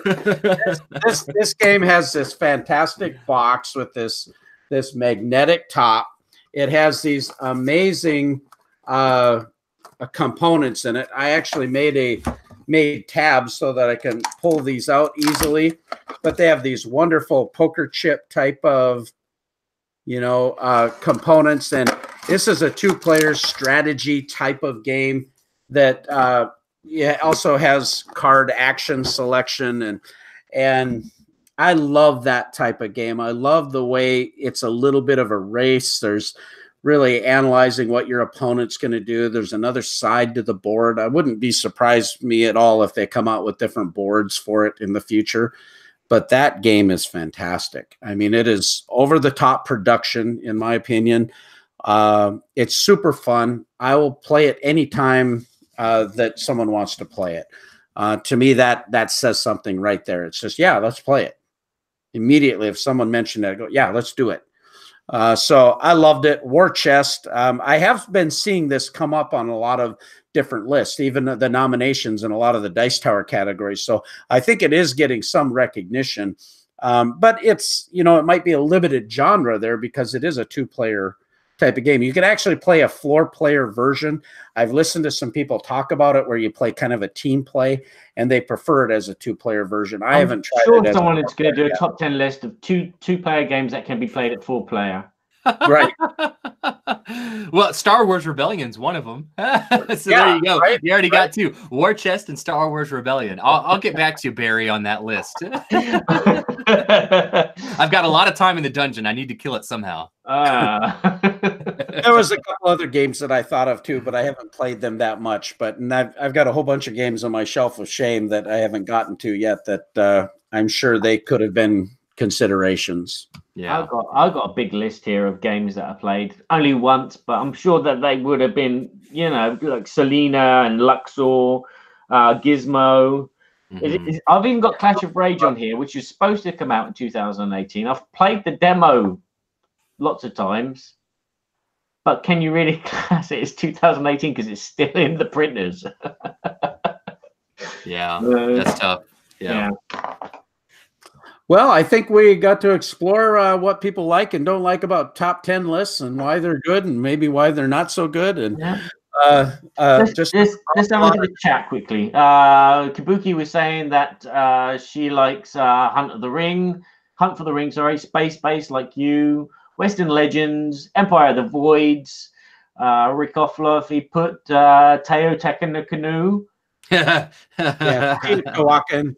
Yeah, and Dice Settlers he likes as well from 2018. The Cryptos come up as well. So yeah, there's a nice selection of games, and in fact, the next poll will be a list of games for you to choose from 2018. So thank you everybody for joining in the chat and stating your best games. You're all wrong. You're wrong. It's Keyforge. Keyforge is the #1 game of 2018. I've played Keyforge. It's interesting. It's not bad, but it's not great. I felt the same way. Everybody was raving about it, and I just kind of went, "Gosh, I need to play this some more," but it didn't get me on the first try. It's got some hurdles to overcome, especially with it. It's obviously going to be compared to Magic: The Gathering and quite a number of different games like that. And while it doesn't feel like it, it's still got that hurdle to overcome because Magic is so ingrained in so many card game scenes, right? Like that's the king of the hill. Like that is the person to dethrone. And it's not happened yet.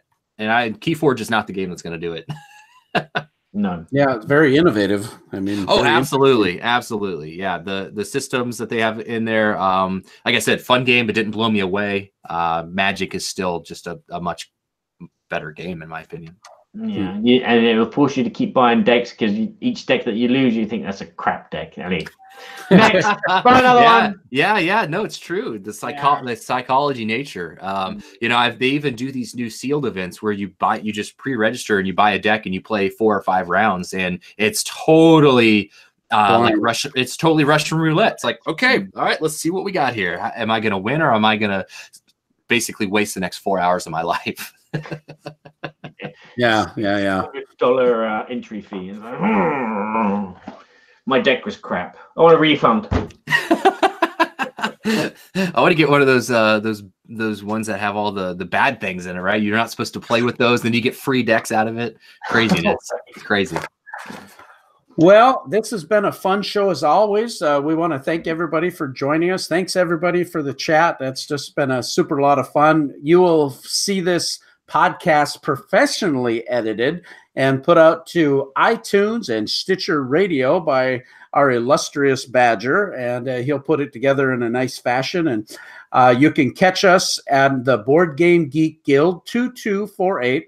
You can also check us out at boardgametheater.com and/or Board Games Everybody Should. Check us out on Facebook at Berkey and Badger, or Twitter at Berkey and Badger, and you can enjoy some of the shenanigans that go on. And with that, Derek, let's just, as a recap again, tell people how they can get a hold of you and your Kickstarter and that type of thing. Yeah, sure. You can find myself and my wife at the Board Game Spotlight. We have a Facebook group. We have Instagram, Twitter, and did I say YouTube? Basically, you can find us at BG Spotlight. You search that, you'll find all of our social media handles. Please, if you have not joined our group, we'd love to have you. We have a great time. We just hang out. We like to talk about board games. We like to talk about the hobby, and what makes it great are the people that are in it. We have our Kickstarter going on right now to raise funds for our channels. It's called the Promo Paradise. We'd love for you to check it out. Maybe you'll find some promos that you're interested in, number of games that you might own. So fantastic. Well, with that, thank you, Derek, for being on the show, and Barry, send us away. Okay. Speakers are going to sleep. And a big thank you to Game Toppers for also helping support the show. Aren't they great?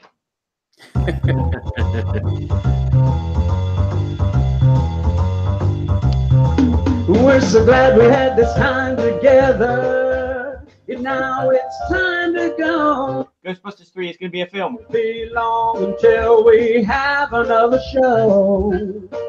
3 months. So keep us in mind, get online. Berkey and Badger will be back in no time. 3 weeks. 3 weeks. 3 weeks. All righty. Thank you all.